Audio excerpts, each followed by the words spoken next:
الحمد لله رب العالمين، وصلى الله وسلم وبارك على عبده ورسوله نبينا محمد وعلى آله وصحبه أجمعين. أما بعد، فسلام الله عليكم ورحمته وبركاته، وأسأل الله عز وجل أن يرزقنا وإياكم العلم النافع والعمل الصالح، كما نسأله سبحانه وتعالى أن يديم الأمن والأمان والإيمان على بلادنا وبلاد المسلمين، كما نسأله عز وجل أن يكون لنا جميعا نصيب من قول المصطفى صلى الله عليه وسلم: وما اجتمع قوم في بيت من بيوت الله يتلون كتاب الله ويتدارسونه فيما بينهم إلا نزلت عليهم السكينة وغشيتهم الرحمة وحفتهم الملائكة وذكرهم الله في من عنده.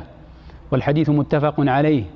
كما نسأله عز وجل ونحن نستقبل شهر رمضان المبارك أن يبلغنا إياه، وأن يعيننا جميعا على الصيام والقيام، وأن يتقبل منا ومنكم صالح الأعمال. ثم إنني في بداية هذه الدورة العلمية الثالثة حول شرح كتاب الصيام من عمدة الفقه لابن قدامة المقدسي أكرر الحمد لله مرة بعد أخرى، وأسأله المزيد من فضله، وأسأله سبحانه وتعالى أن يبارك في جهود ولاة أمرنا في خدمة الإسلام والمسلمين وإقامة شعائر الدين. وشكر خاص لوزارة الشؤون الإسلامية على جهودها المباركة وخدماتها المستمرة في نشر العلم الشرعي والدعوة إلى الله على بصيرة. وأخص بالشكر معالي وزيرها الشيخ الدكتور عبد اللطيف آل الشيخ على رعايته هذه الدورة العلمية الثالثة على مستوى المملكة العربية السعودية. والشكر موصول لوكلائه الكرام وفرع الوزارة بمنطقة الرياض وإدارة المساجد ومركز الدعوة والإرشاد في محافظة الزلفي على جهودهم في ترتيب هذا اللقاء وإقامة هذه الدورة العلمية. وأسأل الله عز وجل للجميع التوفيق والسداد. وقبل البدء بهذه الدورة العلمية يحسن بنا أن ننبه على بعض الأمور. أولا، هذه الدورة موجهة للجميع، الكبار والصغار، الذكور والإناث، المتخصص وغير المتخصص، ولذلك نحاول بإذن الله أن نعطي كل ذي حق حقه من البيان والتوضيح. ثانيا، يهمنا في الدرجة الأولى فهم عبارة المصنف رحمه الله، وبعد ذلك نأخذ بعض المسائل الأخرى وبخاصة المعاصرة منها، وننظر في آراء اللجنة الدائمة للفتوى في المملكة العربية السعودية. ثالثا، الأصل أن هذه الدورة تكون في 3 أيام على الأقل، ولكن رأينا أن تكون في يوم واحد لتعم الفائدة لمن لم يتمكن من الحضور غدا وبعده. ولذلك نستعين بالله ونجاهد أنفسنا في طلب العلم الشرعي، ونحتسب بقاءنا هذه الساعات في هذا المسجد قربة لله تعالى. والعلم بالتعلم والصبر بالتصبر، ومن يتصبر يصبره الله. واصبر نفسك مع الذين يدعون ربهم بالغداة والعشي يريدون وجهه، ولا تعد عيناك عنهم تريد زينة الحياة الدنيا، ولا تطع من أغفلنا قلبه عن ذكرنا واتبع هواه وكان أمره فرطا. هذه هبات ربانية من رب العزة والجلال. وهناك هبات دنيوية من مركز الدعوة والإرشاد، وهو أنه سيتم طرح 30 سؤالا بعد انتهاء هذه الدورة، ولكل مجيب جائزة قيمة مقدمة منهم، فجزاهم الله عنا خير الجزاء. رابعا، المتن الذي بين أيدينا هو عمدة الفقه لابن قدامة المقدسي، وهو الشيخ العلامة المجتهد شيخ الإسلام موفق الدين أبو محمد عبد الله بن أحمد ابن محمد ابن قدامة، وهو مولود في فلسطين في شعبان عام 541 من الهجرة. ولما كان في 8 من عمره استولى الصليبيون على البلاد المباركة طهرها الله من أدناسهم، فهاجر والد الموفق بأسرته إلى دمشق حوالي سنة 551، ووالد الموفق هو رأس الأسرة وهو من أهل العلم والصلاح. وكان قبل ذلك خطيبا في فلسطين وعالما وزاهدا، وهو المعلم الأول للشيخ الموفق ابن قدامة الذي نحن بصدد الحديث عن متنه. وانتقل بعد ذلك إلى بغداد، وفي حجته عام 74 و500 لقي بمكة المكرمة إمام الحنابلة بالحرم المكي المحدث أبو محمد المبارك بن علي البغدادي.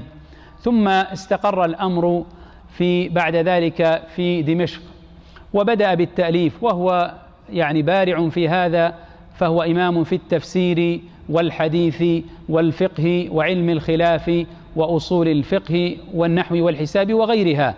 قال عنه شيخ الإسلام ابن تيمية رحمه الله: ما دخل الشام بعد الأوزاعي أفقه من الشيخ الموفق. هذا باختصار، ومن رغب الاستزادة فقد ألف عنه مؤلفات، ممن ألف ابن أختها الحافظ ضياء الدين السعدي في جزئين، كما ألف عنه الإمام الذهبي. يهمنا في هذه الدورة العلمية الإشارة إلى المؤلفات الأربعة لهذا الإمام العلم، فأولها ما نحن بصدده، وهو عمدة الفقه، وهو للمبتدئين. قال عنه رحمه الله: فهذا الكتاب في الفقه اختصرته حسب الإمكان، واقتصرت فيه على قول واحد ليكون عمدة لقارئه، فلا يلتبس الصواب عليه باختلاف الوجوه والروايات، إلى أن قال: وأودعته أحاديث تبركا بها واعتمادا عليها.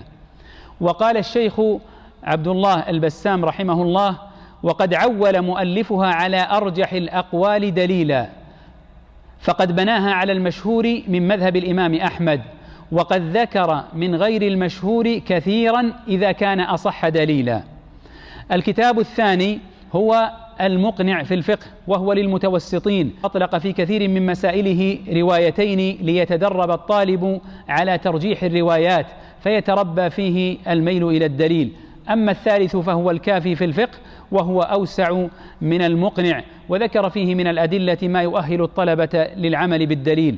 أما أوسعها وآخرها فهو المغني، شرح مختصر الخرقي، ذكر فيه المذاهب الأربعة وغيرها وأدلتها. هذا ملخص المؤلفات الأربعة، وهي مهمة أن يفهمها طالب العلم ليأتي إليها بالتدريج شيئا فشيئا. توفي رحمه الله يوم السبت، يوم عيد الفطر، سنة 620 من هجرة المصطفى صلى الله عليه وسلم، بمنزله بدمشق، وجنازته كانت مشهودة. غفر الله لنا وله ولكم ولوالدينا والمسلمين، إنه سميع قريب مجيب. هذا الكتاب الذي بين أيدينا وهو العمدة بشرحه، أقول شرحه مجموعة كبيرة من الشراح قديما وحديثا، منهم من هو متقدم ومنهم من هو موجود ومعاصر، ولن أستعرض هؤلاء لأن العدد يزيد عن 20 أو 30، ولربما لو تحدثت عن كل واحد لانتهى الوقت من غير أن نتحدث عن أصل الموضوع، وهو شرح العمدة. ولذلك رأينا من خلال التواصل مع الزملاء في مركز الدعوة أن يكون المختار هو ما بين أيديكم، وهو شرح الأستاذ الدكتور عبد الله بن عبد العزيز الجبرين، عضو الإفتاء والأستاذ بكلية التربية بجامعة الملك سعود، غفر الله لنا وله ولأموات المسلمين.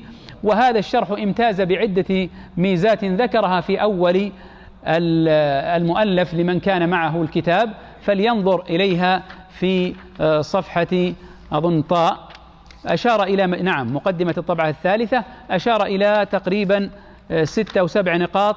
المهم جدا أن تقرأها من أجل أن تفهم هذا الكتاب في مستقبل أيامك، وأن تستفيد منه الفائدة المرجوة، لأن الهدف مركز في هذه الدورة على فهم، كما ذكرت، فهم المتن.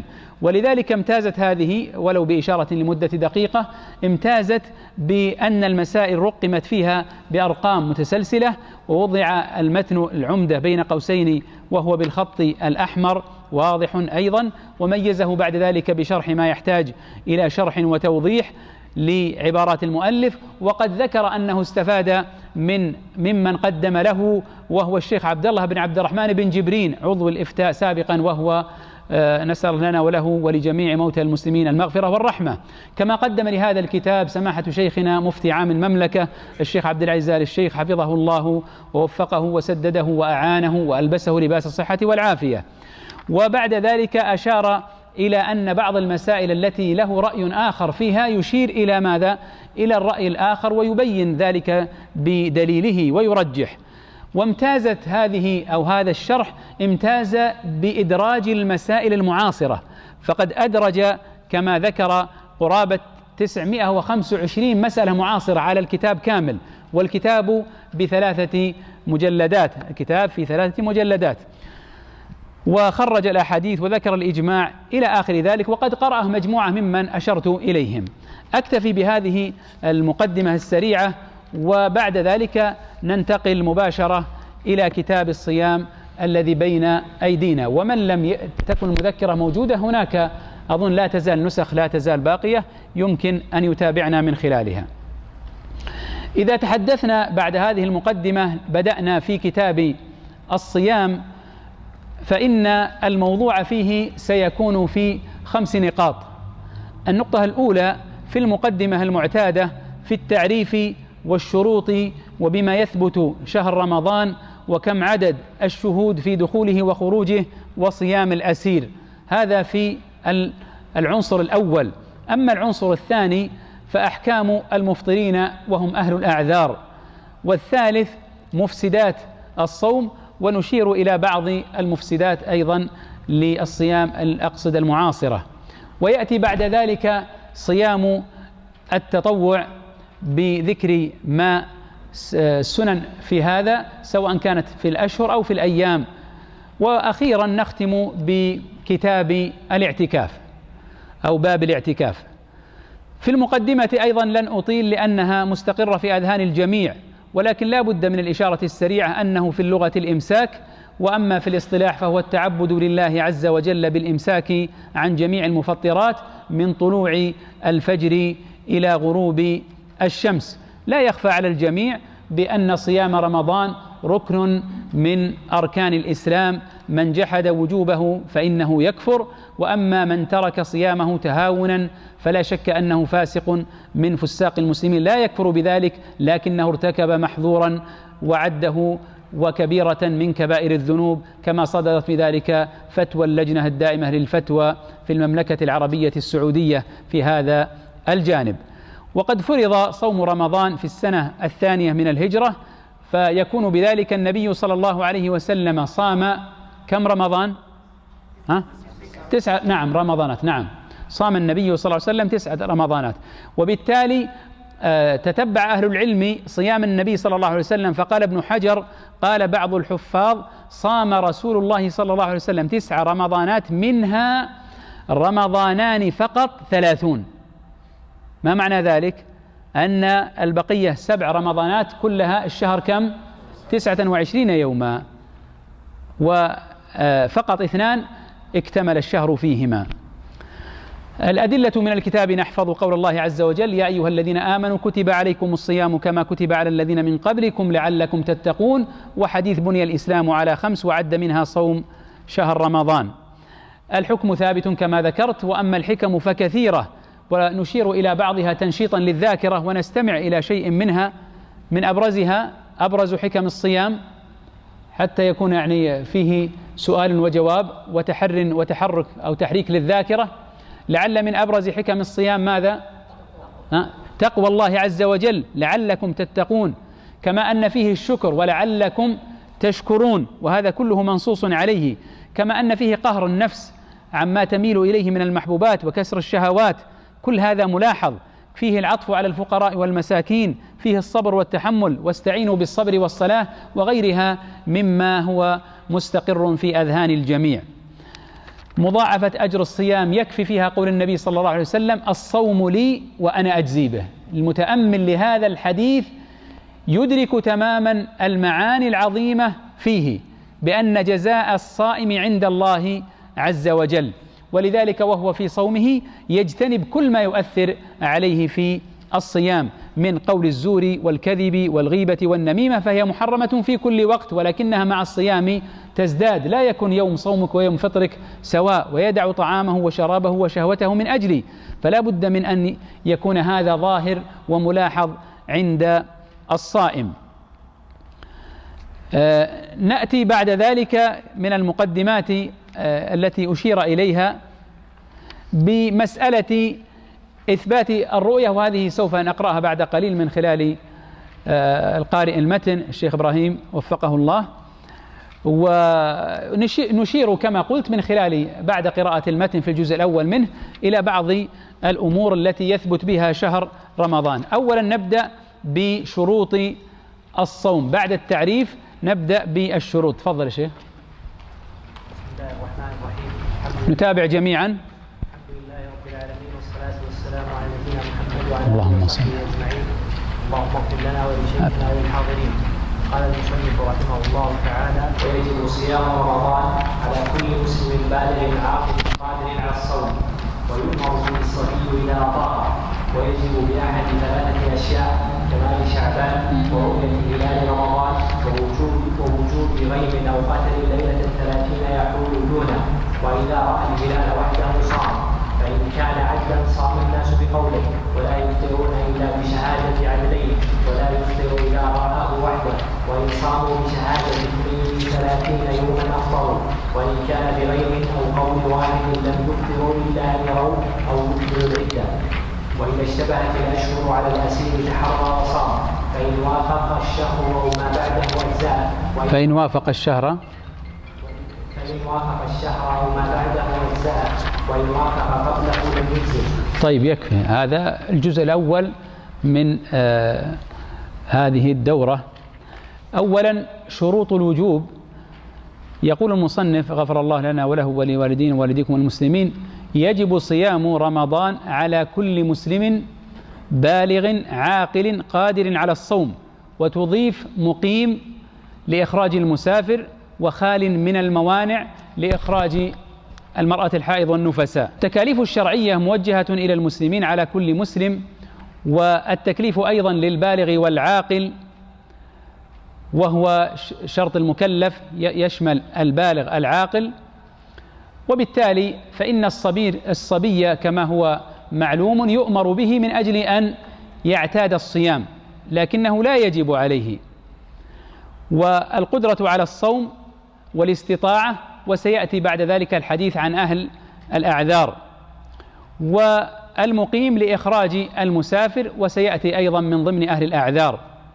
وكذلك الخلو من الموانع، ويخرج بذلك الحائض والنفساء، وهما أيضا من أهل الأعذار. ثم قال: يؤمر به الصبي إذا أطاق، كما ذكرنا، من أجل أن يعتاده إذا تم البلوغ. وهذا والحمد لله ملاحظ من أبناء المسلمين أن هذا يعني يبادرون إليه، فيصومون أولادهم ذكورا كانوا أو إناثا. وأما الوجوب فإنه لا يجب إلا بالبلوغ، وعلامات البلوغ المعروفة هي 15 سنة، أو نبات الشعر الخشن حول الفرج، أو إنزال المني بشهوة باحتلام أو غيره، والمرأة تزيد الحيض ويأتي الحمل تبعا. هذه العلامات المعروفة التي يذكرها العلماء. إذا تأملنا هنا مسألة الوجوب، ذكر المصنف 3 أشياء. قال: إكمال شعبان، ثم بعد ذلك رؤية هلال رمضان، ثم قال: وجود غيم أو قتر ليلة 30 يحول دونه. أما الأمر الأول والثاني فهذا محل اتفاق: صوموا لرؤيته وأفطروا لرؤيته، فإن غبي عليكم فأكملوا عدة شعبان 30 يوما. إذن هذا محل اتفاق، هذا محل اتفاق، أن نرى الهلال، أو إذا لم نرى الهلال نكمل شعبان 30 يوما، كما أشار إليه في هذا النص. لكن محل الخلاف هي مسألة وجود الغيم أو القتر ليلة 30. فهل إذا وجد هذا نصوم ذلك اليوم أم لا؟ هنا الخلاف كبير بين أهل العلم. المصنف رحمه الله أشار إلى أن هذا من علامات الصوم أو مما يثبت به الصوم، أنه إذا كانت ليلة، انتبه، ليلة غيم أو قتر، فإننا ماذا؟ نصوم ذلك اليوم، نصوم ذلك اليوم. هذا محل الخلاف. إذا كانت ليلة صح وهذا ما في خلاف، فيكون اليوم الأخير هو يوم 30، ويوم 30 ورد النهي عنه، صيام يوم الشك، من صام اليوم الذي يشك فيه فقد عصى أبا القاسم صلى الله عليه وسلم. لكن الخلاف فيما إذا كان ليلة ماذا؟ 30 فيه غيم أو قتر لا يرى الهلال. هنا ثبت عن 10 من صحابة النبي صلى الله عليه وسلم، عائشة وابن عمر قبله وابنه، أنهم كانوا يصومون 30 من شهر شعبان إذا لم يروا الهلال، لم يروا بسبب الغيم. فهذه يعني اللي اعتمد عليه ماذا؟ المصنف، اللي اعتمد عليه المصنف. أما القول الآخر فهو أنه لا يصام ذلك اليوم ويعد يوم الشك الذي ورد النهي فيه. فنرجع على كل حال، هذا محل خلاف، وكما هو يعني في هذه الدقائق المعدودة لا يمكن أن أقف مع كل خلاف وأذكر الأدلة والترجيح. المهم كما ذكرت في الدرجة الأولى أن نفهم كلام المصنف.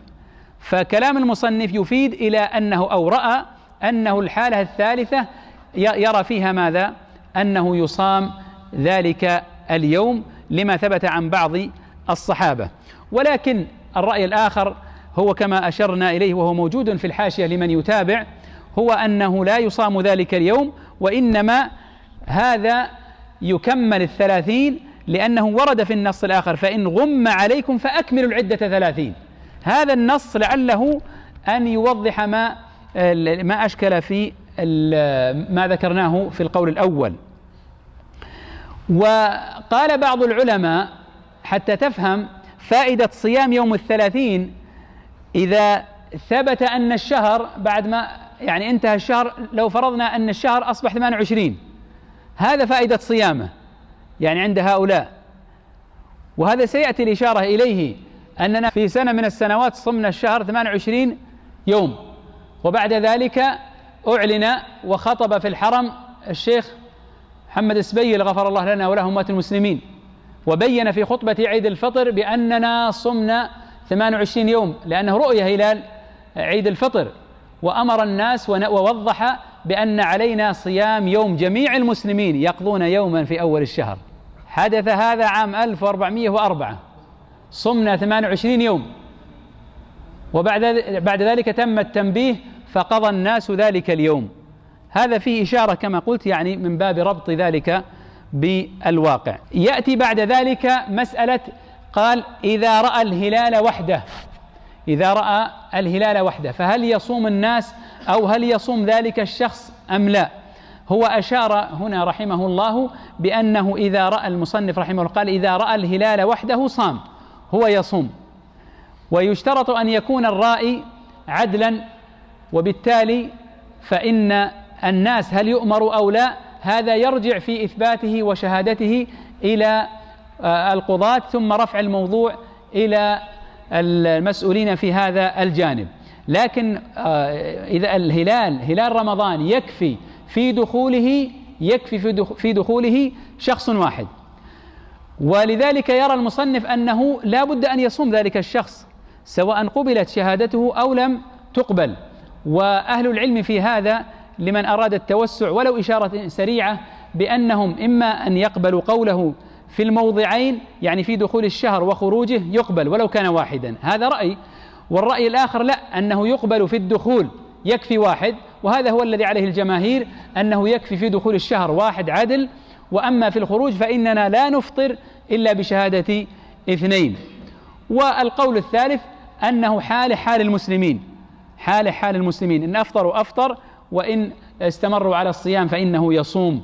وهو الرأي الأخير هو اختيار شيخ الإسلام ابن تيمية رحمه الله. وكما ذكرت الجمهور على أنه إذا رأى الهلال وحده فإنه يصوم ويؤمر بالصيام ولو لم يصم الناس. أما خروج الشهر فلا بد فيه من شاهدين، ولذلك قال ولا يفطرون إلا بشهادة عدلين. إذن هلال شوال لا نفطر إلا بشهادة رجلين عدلين، وهذا محل إجماع. في الحديث عبد الرحمن بن زيد بن الخطاب عن أصحاب النبي صلى الله عليه وسلم قال زيد يقول قال فإن شهد شاهدان فصوموا وأفطروا، فصوموا وأفطروا. ثم هو يفرع على كلامه فيقول ولا يفطر إذا رآه وحده، لا يفطر إذا رآه وحده، يعني هذا في هلال ماذا؟ في هلال العيد ليلة 30 لا يفطر، فيكون حاله مع المسلمين. إذا أخذنا بكلامه في الأول، وأما في الأخير فلا بد من شاهدين، فلا بد من شاهدين. وهذا فيه تورع للعبادة واحتياط، أننا أخذنا بكلامه في الأول، وأما في الأخير فإنه ثبت الشهر بيقين فلا ننتقل عنه إلا بيقين، واليقين هو وجود هذين الشاهدين. ثم قال رحمه الله وإن صاموا بشهادة 32 يوما أفطروا. خلاص، إذا كان الشهر قد ثبت بشهادة صمنا 30 انتهى، أو رؤيا الهلال هلال العيد فإنه يكون قد انتهى ذلك الشهر.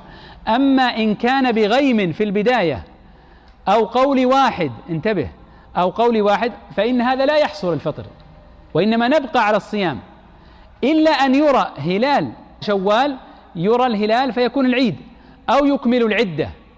ولذلك لو تأملت هذا الكلام الذي ذكره هنا، فيقول أن الناس إذا صاموا رمضان بسبب وجود غيم ليلة 30 من شعبان الذي ذكرت لك الآن، وصاموا يوم الشك، إذا لا نزلنا نحن الآن في شك، ما دخل الشهر بشاهدين حتى نكون على يقين.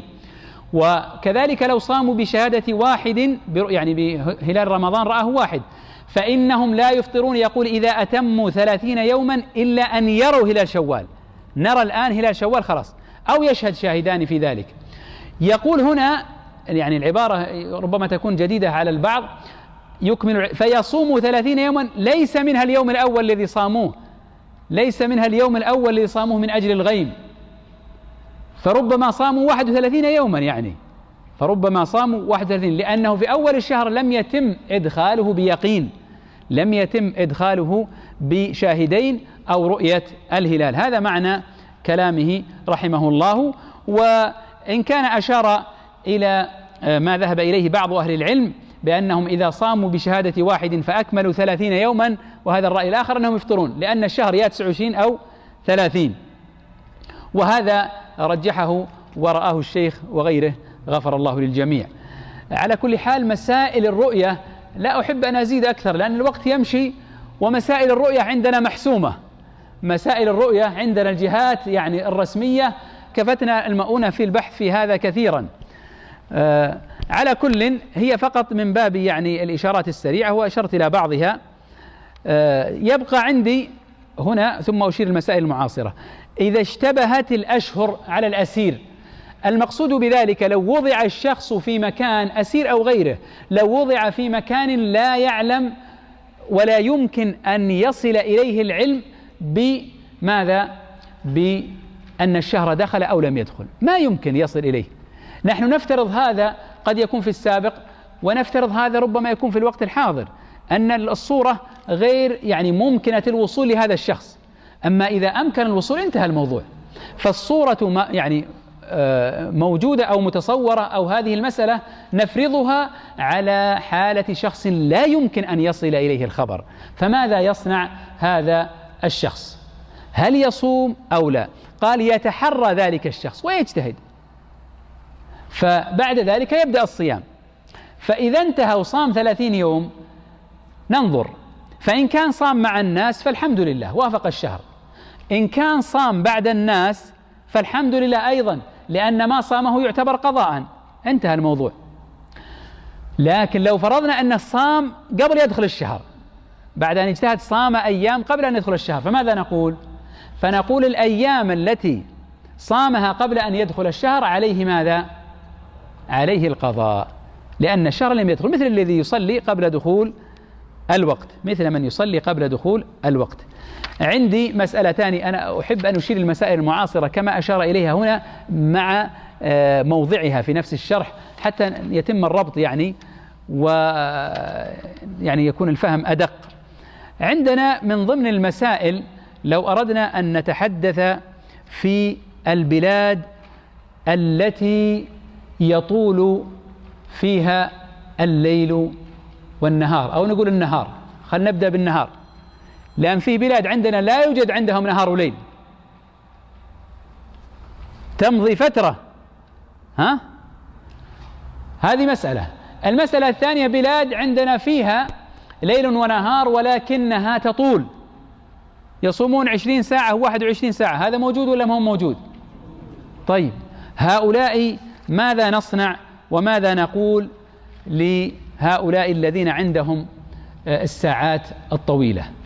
أهل العلم تحدثوا عن ذلك فبينوا أنه ما دام فيه ليل ونهار وفيه ساعات فإن الشخص يصوم ويتحمل ويتصبر ويعينه الله عز وجل ولو طالت المدة، يعني أنه يعقد الصيام من بدايته إلى نهايته طالما أن فيه ليل وفيه نهار، فيصوم من طلوع الفجر إلى ماذا؟ غروب الشمس، لربما زادت الفترة، هذا يعني متوقع، فنقول حتى لو زادت، هذا هو الحكم الشرعي، يعني أنه يعقد الصوم ويصوم مع الناس. لكن لو فرضنا أن شخصا لما صام تعبا شديدا، ماذا نقول؟ نقول الحمد لله ما جعل عليكم في الدين من حرج، يفطر ويقضي بعد ذلك يعني فعدة من أيام أخر. أما الأصل ما دام الليل والنهار موجود فإنه يصوم. هذا ماذا؟ إذا كان عندنا الليل والنهار موجود حتى وإن زادت الساعات. طيب، إذا كان لا يوجد الليل والنهار كيف نصوم؟ ونحن نقول من طلوع الفجر إلى غروب الشمس، ولا يوجد ليل ونهار ولا النهار، مثل البلاد القطبية وغيرها تستمر أشهر لا يرون الشمس. هؤلاء يقول العلماء ينظرون ويقدرون إلى أقرب ماذا؟ البلاد المعتدلة إليهم، ينظرون إلى أقرب البلاد المعتدلة إليهم، ففي كل 24 ساعة يحسبون هذا، وهم في حياتهم الدنيوية وأعمالهم لهم تنظيم معين ببداية دوام وعمل ومعرفة وكذا وكذا، فهم يحسبون ذلك بأقرب البلاد التي فيها هذا الشيء، ويتم التقدير ولا يكلف الله نفسا إلا وسعها. والعلماء يقيسون ذلك ويربطون هذا الموضوع بمكث الدجال، في أنه بين أنه أحيانا كما جاء في الحديث أن له يوم كسنة، وكيف نصنع طيب بالعبادة؟ قال قد يقدرون قدرها أو يقدرون قدره. فبالتالي هذا هو ما ذكره أهل العلم في هذه المسألة. مما ذكروا هنا ويشار إليه أيضا في من يقيم في بلاد الكفار، أيضا من يقيم في بلاد الكفار ماذا يصنع مع الرؤية؟ ماذا يصنع مع الرؤية؟ كيف يصوم؟ ما عندهم أشخاص يتراءون الهلال، ماذا يصنعون؟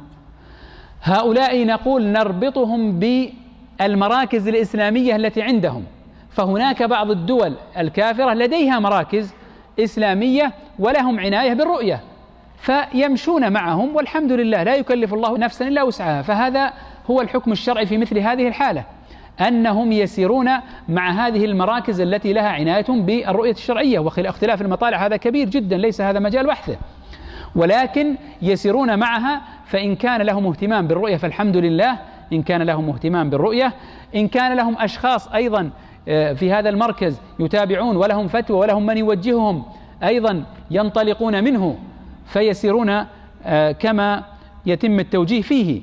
وأما إذا لم يكن لا هذا ولا ذاك فإنهم أيضا ينظرون إلى أقرب البلاد إليهم، ينظرون إلى أقرب البلاد إليهم فيأخذون بالرؤية.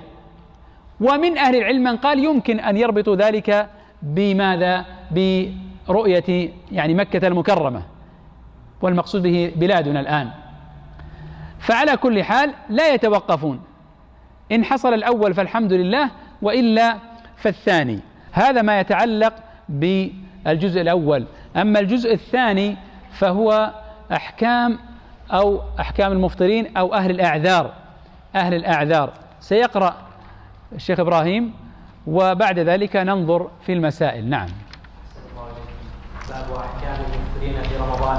ويباح الفطر في رمضان لأربعة أقسام: أحدها المريض الذي يتضرر به، والمسافر الذي له القصر فالفطر لهما أفضل وعليهما القضاء، وإن صام أجزاهما. الثاني الحامل والنفساء تفطران وتقضيان، وإن صامتا لم يجزهما. ثالث الحامل والمرضع إذا خافتا على ولديهما أفطرتا وقضتا وأطعمتا عن كل يوم مسكينا وإن صامتا أجزاءهما. الرابع العاجز عن الصيام لكبر أو مرض لا يرجى ضره فإنه يطعم عن كل يوم مسكينا. نعم. وعلى سائر من أفطر القضاء لا غير إلا من أفطر وعلى السائر من أفطر القضاء لا غير وعلى السائر من أفطر القضاء لا غير إلا من أفطر بجماع في الفرج فإنه يقضي ويعتق رقبة فإن لم يجد فصيام شهرين متتابعين فإن لم يستطع فإطعام 60 مسكينا فإن لم يجد سقطت عنه فإن جامع ولم يكفر حتى جامع ثانية فكفارة واحدة وإن كفر ثم جامع فكفارة ثانية وكل من لزمه الإمساك في رمضان فجامع فعليه كفارة ومن أخر القضاء لعذر حتى أدركه رمضان آخر فليس عليه غيره وإن فرط أطعم مع القضاء لكل يوم مسكينا وإن ترك القضاء حتى مات بعذر فلا شيء عليه وإن كان لغير عذر أطعم عنه لكل يوم مسكينا إلا أن يكون الصوم منذورا فإنه يصام عنه وكذلك كل من يطاع. طيب، من أحكام الشريعة الإسلامية أنها رخصت لأهل الأعذار في جميع العبادات، وقد استنبط أهل العلم قاعدة فقهية مهمة: المشقة تجلب التيسير ولا ضرر ولا ضرار، وهذا مبنى الشريعة الإسلامية على السماحة واليسر، والحمد لله على ذلك. ومن أبرز الأشياء التي يشار إليها هنا هم أهل الأعذار بالنسبة لصيام شهر رمضان. من هم؟ ذكر المصنف 4 وتحت كل واحد ذكر 2 أو 3، ولذلك نأخذهم تباعا. فالأول مما أشار إليه المريض. المهم هنا ضبط هذا المرض، أي مريض، حتى نقول هذا يفطر وهذا لا يفطر. تحدث العلماء عن ذلك فبينوا أن يكون الصوم سببا في ماذا؟ تأخر برئه، يعني إما مضاعفة المرض أو تأخر البرء، وهذا يكون في الغالب بخبر الطبيب الحاذق. يعني إذا أشكل على الشخص هل يؤثر هذا أو لا يؤثر، يصوم أو لا يصوم، فالحمد لله مرجعه في ذلك إلى أهل الطب المعتبرين أهل الحذق في هذا المجال، ويؤخذ بكلام الموثوق منهم. فإذا المرض ليس كل مرض، وإنما قال الذي يتضرر به، هذا أولا. ثم بعد ذلك أشار إلى المسافر. ومن هو المسافر الذي يفطر؟ قال الذي له القصر، وهذا يعيدنا إلى ماذا؟ إلى مسألة من له القصر، خلاف أهل العلم في ذلك. هل هو بالمدة رأي الجمهور 80 كيلو، أو هو برأي شيخ الإسلام ما عده الناس سفرا، أو غيره من الآراء التي ذكر أهل العلم في السفر. المهم ما جاز لك القصر فيه جاز لك أن تفطر. ومما أشاروا إليه في شروط الفطر في موضوع السفر، يعني بعد أن تأكدت أنت الآن أنك تقصر وأن هذا الموضوع مربوط بالقصر، أن لا يعزم المسافر الإقامة. طبعا هذا بناء على المدة، فالجمهور عندهم 4 أيام، أكثر من 4 أيام اللي هي أكثر من 20 وقت، وغيرهم رآه 15 يوما الحنفية. من الشروط التي أشاروا إليها أن لا يكون السفر سفر معصية، أن لا يكون السفر سفر معصية، فقالوا لا يناسب أن يسافر سفر معصية ويترخص برخص السفر، ولا بد أن يجاوز طبعا المدينة التي هو فيها حتى يبدأ بأحكام المسافر من قصر وفطر. ونقطة مهمة قالوا ألا يتحايل، ننتبه لهذا الأمر، ألا يتحايل من أجل أن يفطر، قال أريد أن أسافر من أجل أن أفطر. فهذه الأمور مما حذرت منها الشريعة الإسلامية. هذا أبرز ما يشار إليه في موضوع الشروط المسافر الذي يحق له القصر، والأدلة على ذلك ظاهرة. مما أشار إليه أن القصر أو أن موضوع الفطر في رمضان هو من الرخص، ولذلك لا مانع أن المسلم يفطر ولو كان، انتبه، ولو لم يجد المشقة، كما هو حاصل اليوم في السفر في الطائرات والسيارات وغيرها، تقطع 1000 كيلو بساعة واحدة، هذا من تيسير الله عز وجل. فإن رغبت في الطائرة أن تفطر فالحمد لله، ولو لم تجد المشقة، انتبه، لأن المشقة هنا ماذا؟ حكمة وليست علة، وننتبه إلى هذا الذي ربط بالموضوع. فالموضوع ليس مربوطا بالمشقة إن وجدت أو لا، إنما علة الموضوع هو السفر. هذا يعني ما يشار إليه في موضوع السفر في الوسائل الحديثة. يبقى بالنسبة للمسافر، حتى نأخذها شيئا فشيئا، المسافر أيهما أفضل له؟ المسافر، هذا السؤال بالنسبة للمسافر، هل الأفضل له الصوم أو الأفضل له الفطر أو يستوي هذا وهذا؟ ها؟ على حسب ماذا؟ على حسب حاله. جيد. إذن أشار أهل العلم في هذا الموضوع إلى بعض النقاط المهمة. هل يجد المشقة؟ طبعا إن وجد المشقة فلا شك أن الأولى والأفضل له أن يفطر. الأمر الثاني، لو أنه شق عليه مشقة ظاهرة، قال أهل العلم يحرم، ليس من البر الصيام في السفر، والنبي عليه الصلاة والسلام حكم على من صام قال أولئك العصاة أولئك العصاة. فهذا جانب أشار إليه العلماء في موضوع من وجد مشقة ظاهرة. من وجد مشقة معتادة الأفضل له أن يفطر. طيب من لم يجد مشقة؟ هذا السؤال، من لم يجد مشقة في هذا الموضوع هل يفطر أو لا يفطر؟ ها؟ إن أفطر أخذا بالرخصة فالحمد لله. لكن من أهل العلم من أشار قال الأولى له أن يصوم ما دام لا يجد أي مشقة، حتى يكسب فضل الزمان، وحتى يكون هذا أنشط للعبادة ومع الناس، وحتى لا يؤخر بعد ذلك القضاء. ففيه مبادرة إلى أداء العبادة، فيه مبادرة إلى أداء العبادة. هذه الحالات التي أشاروا إليها في موضوع ماذا؟ المسافر. طبعا إذا أفطر المريض والمسافر قال عليهما القضاء، وهذا مفروغ منه لقول الله عز وجل فعدة من أيام، من كان منكم مريضا أو على سفر فعدة من أيام أخر. لو صام أجزاءهما، وهذا أشرنا إليه، إن شئت فصم ورد في الحديث وإن شئت فأفطر، وأشرنا إلى الحالات الثلاث، أشرنا إلى الحالات الثلاث. قال الثاني الحائض والنفساء تفطران وتقضيان. هنا بالنسبة للحائض والنفساء يجب، ننتبه إلى هذا، يجب عليهما الفطر. الحائض والنفساء يجب عليهما الفطر، ويجب عليهما أن يقضيا ما أفطراه بعد ذلك، لقول عائشة رضي الله عنها كانت إحدانا تحيض على عهد رسول الله صلى الله عليه وسلم فنؤمر بقضاء الصوم ولا نؤمر بقضاء الصلاة، والحديث متفق عليه. قال وإن صامتا لم يجزهما، هذا فرق بينه وبين المريض الذي قبله والمسافر.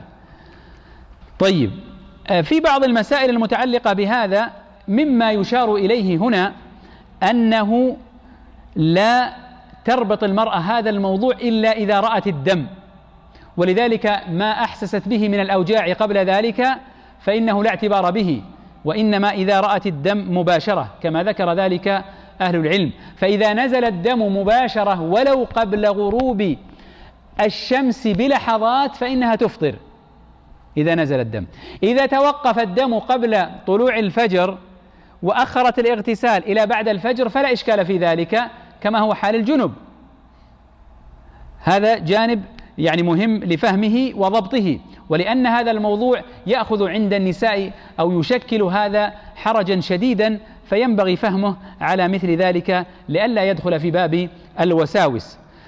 أيضا مما يشار إليه هنا بأنه لا مانع أن تستخدم المرأة ما يمنع الحيض من أجل أن تتابع مع الناس الصيام وتؤدي القيام وتكسب فضل هذا الزمان، وهذا هو رأي اللجنة الدائمة للفتوى في المملكة، لا مانع من ذلك، مع أنهم يرون أن تبقى المرأة على ما هو على وضعها الطبيعي، بمعنى أنها لا تستخدم مثل هذه الموانع وإن كانت هي تستفيد من جهة أنها مع المسلمين وكذا وكذا، لكن أحيانا تكون هذه الموانع فيها ضرر، ولذلك قبل أن تستخدم المرأة هذه الموانع تستشير بذلك أهل التخصص من الطب في هذا المجال. قال هنا في هذه الجزئية: لو أسقطت المرأة حملها أو حصل لها نزيف فالموضوع يربط بالتخلق، فإن كان بعد 80 فترتب عليه الأحكام، وإن كان قبل ذلك لا يترتب عليه شيء. إن كان قبل ذلك يعني أنها تصوم وتصلي، وإن كان بعد ذلك فإنها تعتبر قد حصلت في موضوع أو يعني وقع النفاس، فبالتالي تقضي بعد ذلك. ولذلك أشار إليه هنا، قال: فإن كان الجنين قد تبين فيه خلق إنسان وهو ما تم له 80 فأكثر فإنها تعتبر نفساء تفطر وتقضي. وإن كان لم يتبين فيه خلق الإنسان وهو ما لم يتم له 80 يوما فإنها لا تعتبر نفساء، ويجب عليها ماذا؟ الصيام، لأن حكمها حكم الطاهرات. هذا ما يتعلق بهذه أو هذا النوع أو هذا العذر بإشارات سريعة له. مما أيضا ذكر الحامل والمرضع من أهل الأعذار. الحامل والمرضع قال تفطران، وهذا من التيسير عليها وعلى الجنين أو على المولود الرضيع.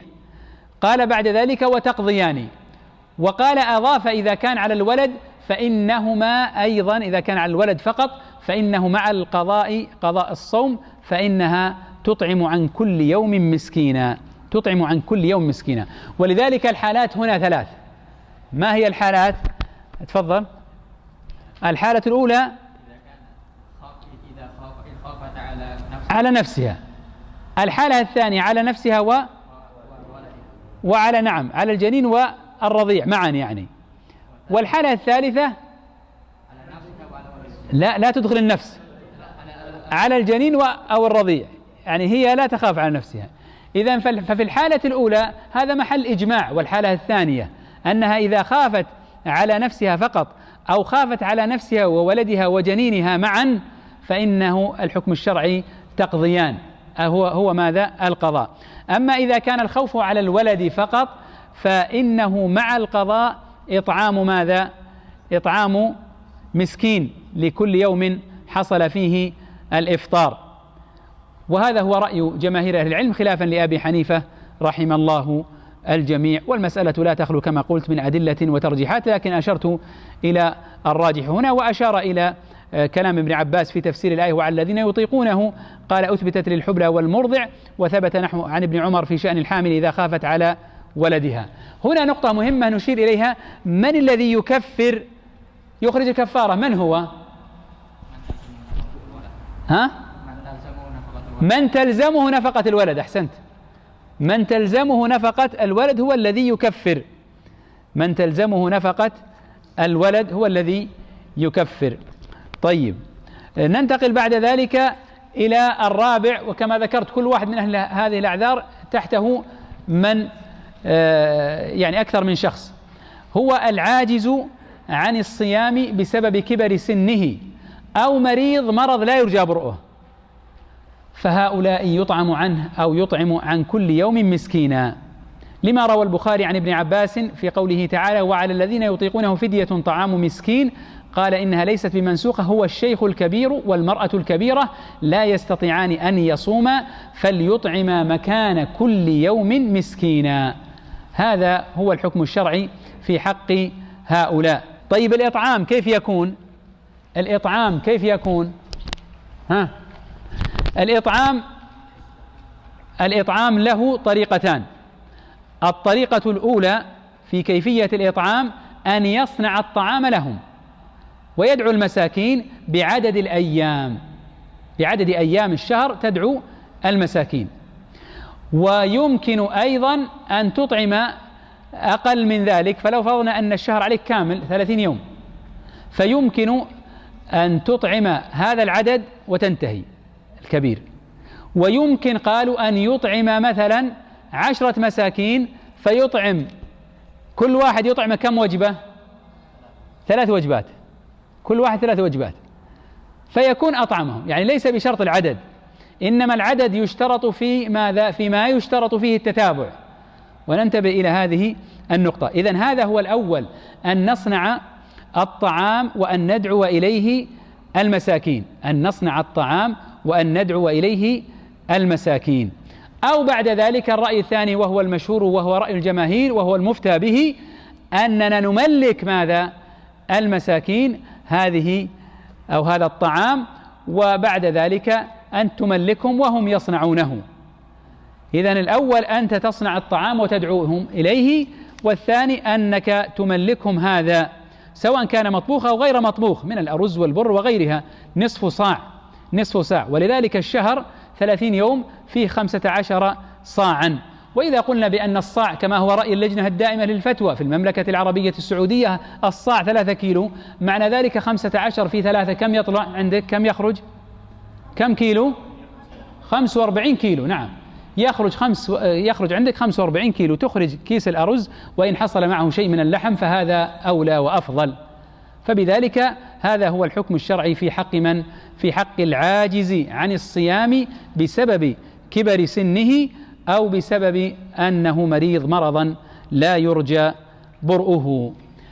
ثم قال رحمه الله: وعلى سائر من أفطر القضاء لا غير. هذا أشرت إليه في المسافر والمريض مرضا يرجى برؤه وغيره من المفطرات الأخرى أنهم يقضون. أما ما أشرنا إليه مع القضاء اللي هو في الإطعام فأشرت إلى أنه في الحامل والمرضع إذا خافت على ولديهما فقط. أما الحالة الأولى والثانية فإن عليهما القضاء فقط. هذا جانب. الجانب الآخر المستثنى هنا وهو من أشد المفطرات هو موضوع الجماع، ولذلك قال: يجب على سائر من أفطر القضاء لا غير إلا من أفطر بجماع في الفرج.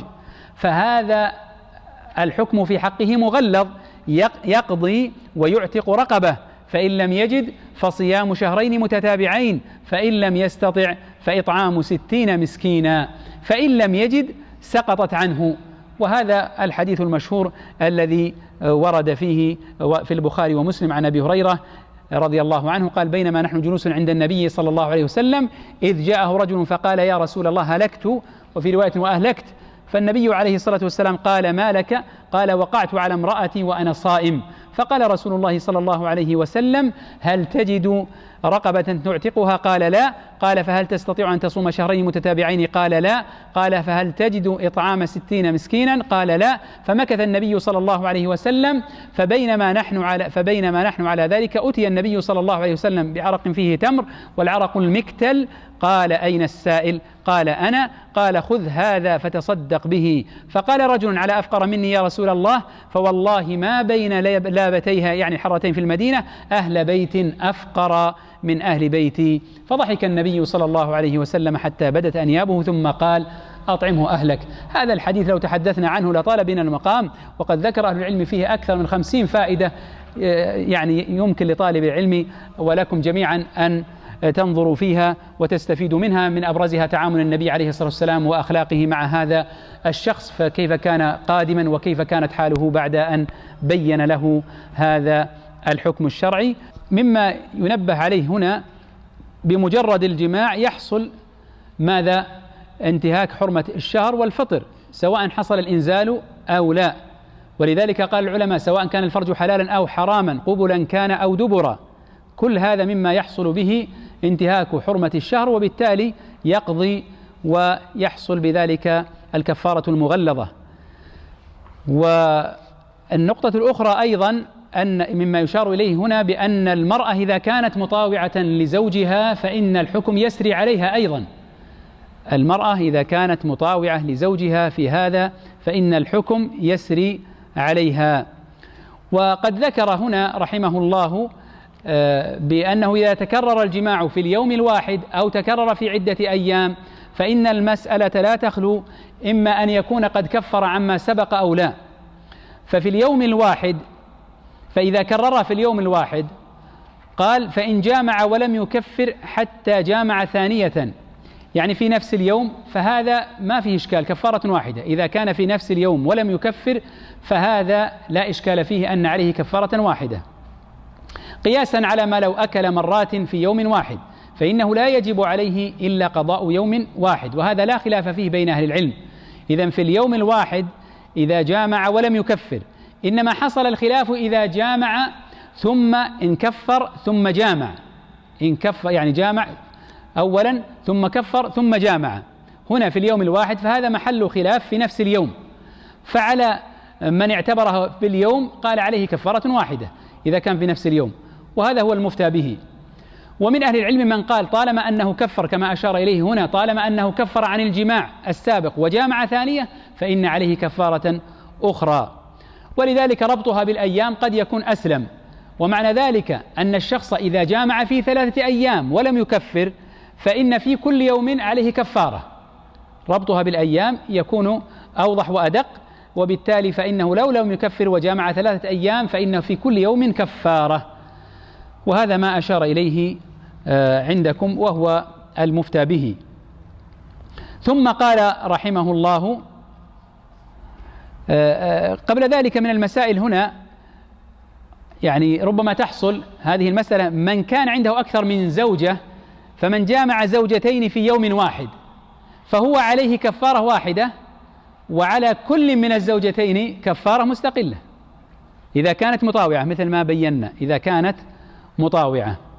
ثم قال رحمه الله وكل من لزمه الإمساك في رمضان كالمسافر المفطر الذي قدم إلى بلده نهارا، وكالحائض تطهر نهارا ونحوهما، جميع الأشخاص الذين أبيح لهم من أهل الأعذار زال العذر.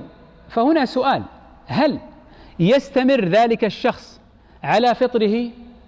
يعني نكون المثال في المسافر قدم إلى بلده الآن، فهل يستمر في فطره؟ أو نقول لا، لحرمة الشهر أمسك إلى بقية، أنت الآن دخلت ماذا بلدتك أمسك. أو نقول لا فائدة في الإمساك لأنك قد أفطرت. قولان لأهل العلم أشار إليهما هنا، وهذا يسري على الأكل والشرب والجماع، لأن أصول المفطرات 3: الأكل والشرب والجماع، هذا يسري على هذا، يعني هذا. فقال هنا أشار إلى ذلك عندكم، قال ذهب بعض أهل العلم وهم المالكية، لم يذكر هذا لكن أشار إلى أهل العلم بصفة مطلقة وهم المالكية والشافعية ورواية عند الحنابلة، إلى أن من لم يجب عليه صيام أول اليوم لعذر ثم زال عذره أنه لا يجب عليه الإمساك بقية يومه أصلا، لما ثبت عن ابن مسعود رضي الله عنه أنه قال من أكل أول النهار فليأكل آخره، من أكل أول النهار فليأكل آخره، إذ لا فائدة من إمساكه. ولكن ينبه هنا إلى مسألة مهمة، وهي أنه لا يظهر ماذا؟ لا يظهر الفطر أمام الناس لئلا يساء الظن به، ننتبه إلى هذا. ومع ذلك فإن هذا هو يعني ما يشار إليه وينبه عليه. ورأي الرأي الأول أيضا محل يعني كلام، وهو رأي المصنف غفر الله لنا وله وأمة المسلمين بأنه يلزمه الإمساك. ثم قال عندنا مسألتان، المسألة الأولى من أخر قضاء رمضان، أخر القضاء، فهذا لا يخلو من حالتين: إما أن يكون التأخير لعذر، طبعا أخره حتى أدرك رمضان الآخر، أما لو أخره لفترة من الزمن وقضاه فلا إشكال، مع أن الأولى بالمسلم أن يبادر إلى القضاء، الأولى بالمسلم أن يبادر إلى قضاء الأيام التي عليه من رمضان. لكن لو أن الشخص حصل منه التأخير والتسويف، وهذا يحصل عند بعض الأشخاص سواء كان لعذر أو غيره، وأخر حتى أخر ثم جاءه رمضان الجديد، فمثل هذا الشخص ماذا نقول له؟ نقول يؤدي رمضان الجديد في وقته، ولكن بعد رمضان يؤدي ما كان عليه من قضاء، وبعد ذلك ماذا؟ يطعم. هذا الشخص غير المعذور. أما إذا كنت بدأت بالحالة الأولى وهي العذر، فإنه إذا كان استمر المرض عليه، نبدأ بالحالة الأولى، إذا كان المرض استمر عليه من رمضان إلى رمضان وتماثل للشفاء قبيل رمضان الجديد، فصام مع الناس رمضان الجديد والحمد لله مع استمرار العذر، فهذا نقول له لا يكلف الله نفسا إلا وسعها، فإنه بعد رمضان يؤدي الأيام التي أفطرها من رمضان السابق ولا شيء عليه سوى القضاء لأنه غير مفرط. أما الحالة الأخرى وهي حالة التفريط، إذا فرط الشخص، وهذا يعني بمعنى أنه قد شفي في ذي القعدة وفي ذي الحجة ومحرم وسفر وهكذا، استمر المرض معه رمضان وشوال، لكن بعد ذلك شفي فأخر القضاء حتى جاءه، فهذا يطعم مع القضاء لكل يوم مسكينا، لما ثبت عن ابن عباس وابن عمر وأبي هريرة أنهم أوجبوا على ذلك، أوجبوا هذا على من قدر على القضاء ففرط حتى جاءه رمضان الآخر. هذا بالنسبة لمن أخر القضاء، فلا يخلو من هاتين الحالتين بعذر أو بدونه. طيب، الشخص الآخر هو الذي ترك القضاء حتى مات، هو من ترك القضاء حتى مات، والكلام أيضا يعني لا يختلف كثيرا، وإنما يفرق فيه بين حالتيه. فقال المصنف غفر الله لنا وله ولكم ولأموات المسلمين: من ترك القضاء حتى مات لعذر فلا شيء عليه، ما دام معذور لا شيء عليه لأنه ماذا؟ غير مفرط.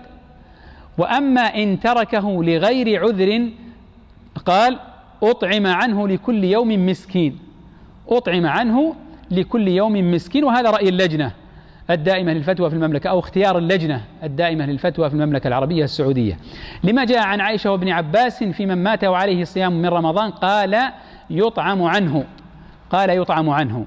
المصنف أشار بمسألة ووضع هنا مستثنى، قال: إلا أن يكون الصوم منذورا. فالمصنف يرى أنه إذا كان منذور يصام عنه، لما روى البخاري ومسلم أن امرأة سألت النبي صلى الله عليه وسلم أن أمها ماتت وعليها صوم نذر، قالت: أفأقضيه عنها؟ قال: نعم، فدين الله أحق أن يقضى. ثم أشار إلى الرأي الآخر وهو استحباب القضاء عنه، وهو لبعض أهل العلم أنه يستحب للولي وهو الوارث أن يصوم عن قريبه، فهذا يستحب عنه، وإن أطعم عنه كما ذكرنا في الرأي الأول فهذا هو المفتى به، ولو صام عنه فلا إشكال في ذلك. ويمكن أيضا أن يصوم عن الشخص عدة أشخاص، فلو فرضنا أن هذا الشخص مات فبادر أهل الأقرباء أو غيرهم، ولذلك الموضوع ليس مربوطا بالقرابة، يمكن لمن كان بعيدا ولمن كان بارا بهذا الشخص أيضا أن يصوم عنه.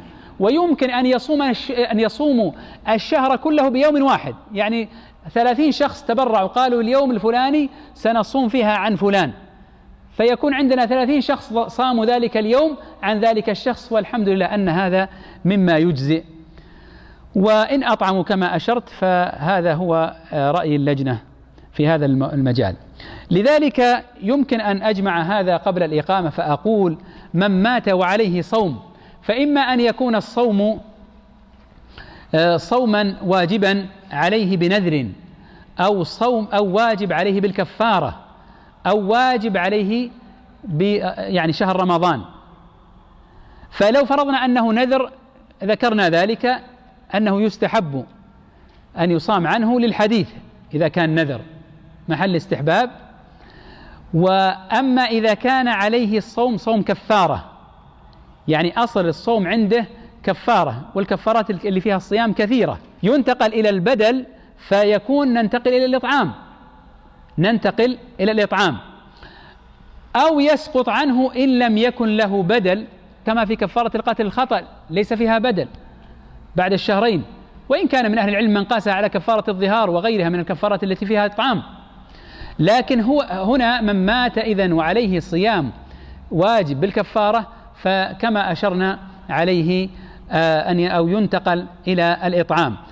الكلام الأخير هنا في صوم رمضان هو ما أشرنا إليه بالحالات، هل هو عاجز أو غير عاجز. لما مات ففرقنا بين العاجز وغيره، وقلنا في مسألة الإطعام وغيره، وإن أطعم عنه أو تم الصيام عنه فالحمد لله كل ذلك أيضا جائز. المصنف رحمنا الله وإياه هنا ذكر المفسدات في الصيام، ومجموعة منها لكنها ترجع إلى الثلاثة كما قلت: الأكل والشرب والجماع. بدأ بالأكل ثم الشرب، وفي الآية وهي قول الله عز وجل: فالآن باشروهن وابتغوا ما كتب الله لكم وكلوا واشربوا حتى يتبين لكم الخيط الأبيض من الخيط الأسود من الفجر ثم أتموا الصيام إلى الليل. هي مذكورة في هذه الآية. الشيء الظاهر الواضح بالنسبة لنا جميعا الأكل والشرب لا نتوقف فيه، لكن في بعض الكلمات تحتاج إلى توضيح أو بيان. السعوط كما قال واستعطى، ثم بين أن هذا ما يدخل عن طريق الأنف ويصل إلى المعدة، فهذا يعتبر من المفطرات ما يدخل عن طريق الأنف. وسيأتي الإشارة إلى أيضا بعض المسائل المعاصرة كقطرة الأنف وغيرها بعد قليل. ثم قال: أو وصل إلى جوفه شيء من أي موضع كان، ما يصل إلى الجوف، وبعضهم يقسمه إلى جوف وإلى مجوف، والتي تصل يعني إلى الجوف من أمور أو من منافذ معتادة كما هو معلوم كالفم والأنف، ومما هو غير معتاد كما يحصل عن طريق الأذن والعين وغيرها من المنافذ الأخرى التي سيشار إلى بعضها في المسائل المعاصرة. هنا أيضا ينبه إلى أنه لا بد أن يكون ما يفعله حتى يحصل الفطر أن يكون عالما عامدا ذاكرا في هذه المفطرات. أو وصل إلى جوفه شيء، تحدثت عن هذا وبينته، ثم بعد ذلك أشار إلى بعض الأمور حتى يكون الكلام متسلسلا إلى بعض الأمور المعاصرة، فأشار إلى الإبر سواء كانت علاجية أو غيرها، فبين أنها إذا كانت تغذي فإنها يحصل بها ماذا؟ يحصل بها الإفطار. أما النوع الثاني غير المغذي فإنه لا يحصل بها الإفطار. وأشار أيضا إلى بعض المسائل هنا كما في بخاخ الربو وغيره بأنه لا يفسد، لأن دخول الشيء اليسير منها إلى المعدة غير مقطوع فيه، وإنما هو يتعلق بالرئتين أكثر منه من تعلقه في المعدة، وبالتالي وهو فتوى اللجنة أنه لا يحصل به الإفطار. وكذلك يقاس عليه ومثله يعني في بخاخ الربو بخاخ الأكسجين وغيره مما ذكره العلماء في هذا الوقت مما هو منتشر وتمس الحاجة إليه، ويعني يعتبرونه من عموم البلوى، فهو يكثر وأيضا يؤثر على مجموعة كبيرة، فمن الصعب أن يقال بأنه يحصل الفطر فيها. ولذلك رأي اللجنة كما قلت هو عدم الإفطار بهذه المفطرات. قلت أنا على الترتيب مرة أخرى، رجعنا إلى موضوع كما في الكتاب عندك رأي اللجنة هو أن من استقاء ذاكرا لصيامه فسد صومه، للحديث: من ذرعه القيء فليس عليه قضاء ومن استقاء عمدا فليقضي. وإن كانت هذه المسألة كما أشار إلى بعض أهل العلم فيها أنه لا يحصل بها الفطر لما ورد أنه الصوم مما دخل وليس مما خرج، وقال إذا قاء فلا يفطر، ولقول ابن عباس اللي هي المشهور الصيام مما دخل وليس مما خرج، هذا رآه الشيخ مناسبا، وأشرت إلى رأي اللجنة بأنه يحصل به الإفطار، فإن كان باختياره كما قلت فهو الذي يحصل به الإفطار، وإلا فلا. المفطر الذي بعده طبعا الجماع تحدثنا عنه في الأول بأنه من أشد المفطرات وهو فيه الكفارة المغلظة. يأتي بعد ذلك ما هو موضوع الاستمناء. موضوع الاستمناء قال: من استمنى أو قبل أو لمس فأمنى فسد صيامه، لقول النبي صلى الله عليه وسلم فيما يرويه عن ربه جل وعلا أنه قال عن الصائم: يدع أو يترك طعامه وشرابه وشهوته من أجلي. هذا الكلام هنا هو رأي جماهير أهل العلم بأنه يحصل بذلك الفطر، ومن ثم يجب القضاء، ولا عبرة أيضا للقول الآخر بأنه ليس عليه قضاء. هنا ينبه بأن خروج المني إما أن يكون باختيار الشخص بمعنى أنه أراد إخراجه عن طريق محرم أو عن طريق حلال، وكلها في الصيام لا تجوز. يعني ينبغي فهم هذا الأمر جيدا. الأمر الأول: من حصل عنده الاستمناء بإخراج منه بإرادته، فنقول بأن إخراج المني إن كان بطريق الحلال فإنه لا بد من القضاء، وإن كان بطريق الحرام فإنه يكون ارتكب محرمين، أو ارتكب الحرام الأول الذي وقع عنده بأنه انتهك حرمة الصيام، والثاني بأنه وقع في الحرام الذين هم لفروجهم حافظون إلا على أزواجهم أو ما ملكت أيمانهم فإنهم غير ملومين. ثم قال الله عز وجل: فمن ابتغى وراء ذلك فأولئك هم العادون، يعني الذين خرجوا من الحلال إلى الحرام. فهذا ينبه عليه، وأن على الإنسان أن يبتعد عن كل وسيلة تهيج هذه الشهوة، سواء كان ذلك في رمضان أو غيره، حتى لا يقع في المحذور. هذا من جانب الحكم الشرعي. أما إن وقع منه في نهار رمضان فإنه لا بد من التوبة والاستغفار، ويضم إلى ذلك أنه يقضي ذلك اليوم. أما إذا حصل من الشخص ملامسة أو قرب أو تقبيل لزوجته من غير الجماع وأدى ذلك إلى إنزال المني، فكما هو هنا عليه القضاء. والشخص في موضوع تقبيله لزوجته قبلة الصائم، لما سئلت عائشة بينت ذلك، وبينت حال النبي صلى الله عليه وسلم بأنه كان يقبل وهو صائم ويباشر وهو صائم، ولكنه تقول: أملككم لإربه. فيقال: ولذلك رخص فيها لمن؟ للكبير، ومنع الشاب، لأن الشاب لا يملك نفسه، فلربما وقع فيما هو أشد من ذلك فيبتعد عنها الشاب.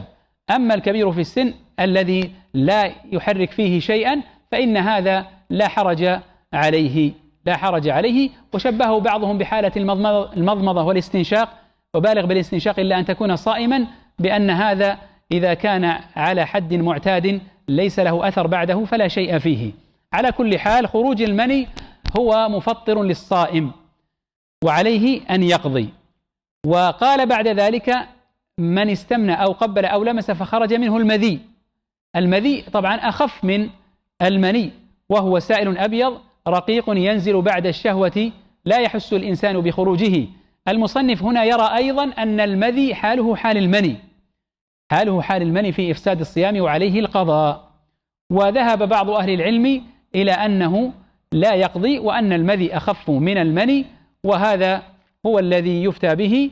وحتى هذا العلماء الذين قالوا بأن عليه القضاء وهم هنا قالوا لأنه لم يطبق الحديث: يدع طعامه وشرابه وشهوته من أجلي، فهذا باشر شيئا من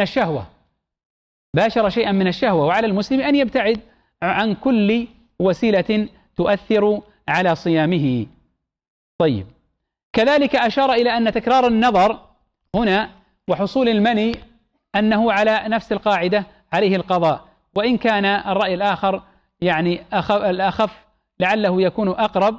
ومع ذلك فإن الإنسان مأمور سواء كان في الصيام أو غيره أن يبتعد عن النظر إلى الحرام أو تكرار النظر إليه، لئلا يؤدي إلى عواقب وخيمة، سواء حصل منه هذا بالنسبة للإفطار أو غيره، بمعنى أن تتعلق النفوس، وهذا الأمر محرم. وقد نهانا الله عز وجل في مواطن كثيرة وأمرنا بغض البصر.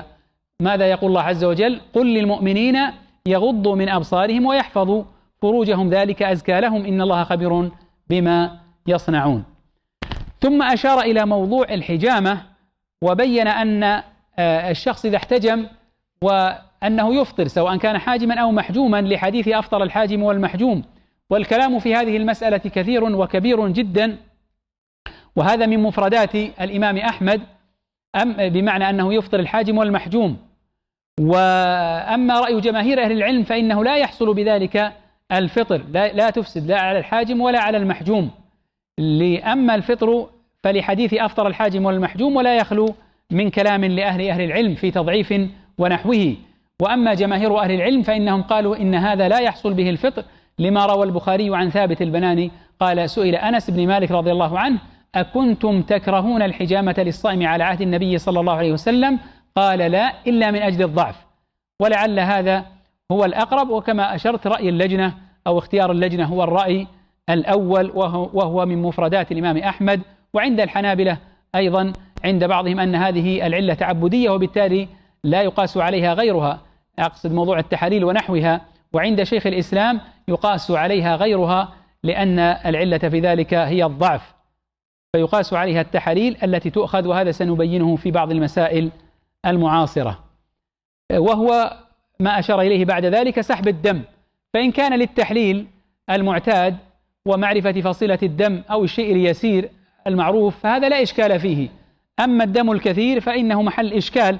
ولذلك لو تنظر إلى آخر الصفحة في صفحة 592 ما أشار إلى رأي فتوى اللجنة الدائمة: إن كان ما أخذ كثيرا عرفا فإنه يقضي ذلك اليوم خروجا من الخلاف وأخذا بالاحتياط وبراءة للذمة. طيب، هذا ما يتعلق بهذه المفطرات. قال: من فعل شيئا من الأمور السابقة ناسيا أو مكرها فلا يفسد صومه. حديث: رفع عن أمتي الخطأ والنسيان وما استكرهوا عليه. قال بعض أهل العلم: إلا الجماع فإنه لا يعذر بالنسيان. هذا رأي عند بعض العلماء أن الجماع لا يعذر بالنسيان لأن الجماع له تبعات كثيرة. ومع ذلك فإن رأي الشيخ عبد العزيز بن باز وغيره من العلماء أن النسيان يسري على الجميع، أن النسيان يسري على الجميع، يعني أن الشخص معذور في ذلك سواء كان في الأكل أو الشرب أو الجماع.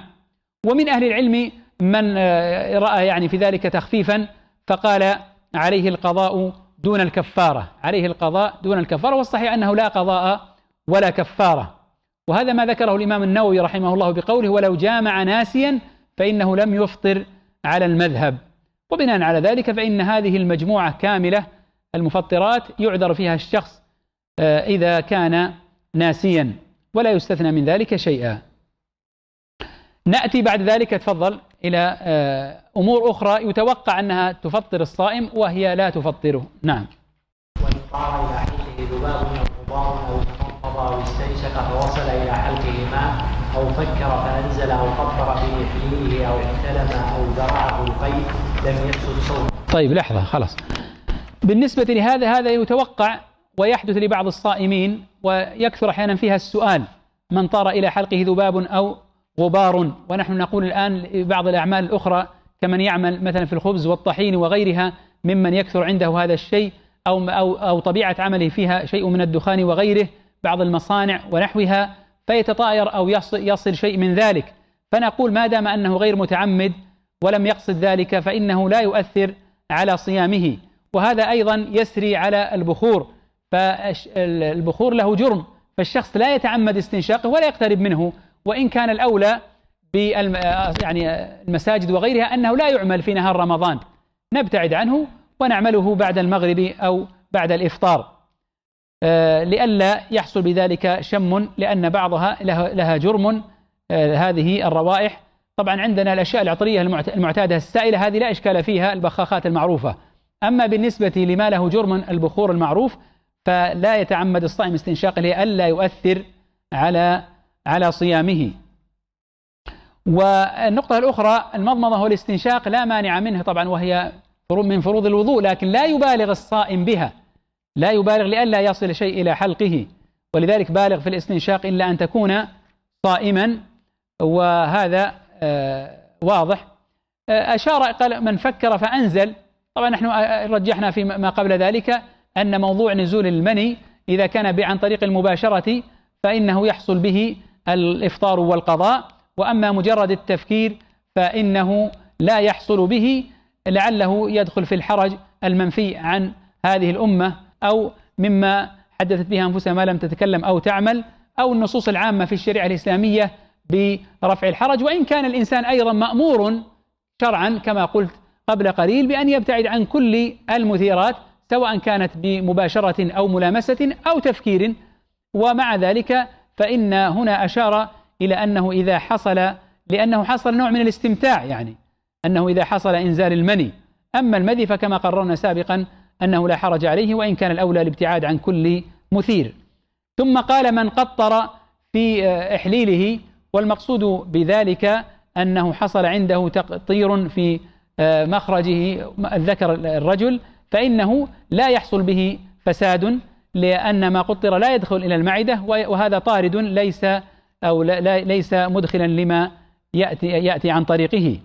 موضوع الاحتلام يحصل لبعض الناس، وهو أيضا لأنه بغير اختيار وبغير تعمد، فلا إشكال أو لا حرج على الإنسان فيه. كذلك من ذرعه القيء أشرنا إليه في الحديث السابق. ختام المفطرات هنا مسألة تقع، وهي قال عند قوله ثم بعد ذلك أنظر إلى بقية المفطرات المعاصرة: من أكل عند غروب الشمس يظنه ليلا فبان نهارا، يظنه ليلا فبان نهارا، وجود سحب أو شيء من ذلك اعتقد أنه الليل فتبين أن الشمس لم تغرب بعد. هنا الآن خرجت الشمس، قال فسد صومه ويجب عليه القضاء. وهذا رأي اللجنة الدائمة الفتوى في المملكة، لأنه أكل في نهار رمضان ذاكرا مختارا، كما لو أكل يظنه من شعبان فتبين أنه من رمضان. وأشار إلى رأي أيضا لبعض أهل العلم كما هو أمامكم مدون، بأنه من أكل يظن أن الشمس قد غربت، ومثله من أكل وهو يشك في طلوع الفجر أيضا، إذا كان يشك في طلوع الفجر أنه لا قضاء عليه. طبعا عندنا شك وتبين، هنا المسألة لو أردنا أن نستقصيها لا طال بنا المقام، لأن فيه شك وفيه تبين وفيه في طلوع الشمس، في طلوع الفجر وفي غروبها، فالمسألة يعني لا تخلو من حالات عديدة أوصلها بعض أهل العلم إلى 12 حالة، الكلام على كل حالة مفصلة. ولكن إذا تبين الآن وخرجت الآن الشمس ورأيناها، هنا هذا الكلام الذي ذكرته أن عليه القضاء. وحديث أسماء وما أشارت إليه يعني واضح هنا، وأنه قال هشام بن عروة لما قيل له يعني هل حصل القضاء؟ قال وهل بد من القضاء؟ يعني لا بد من قضاء ذلك اليوم الذي حصل فيه الإفطار بهذا السبب. وأشار عندك في الرأي الآخر إلى أنه لا يلزم القضاء.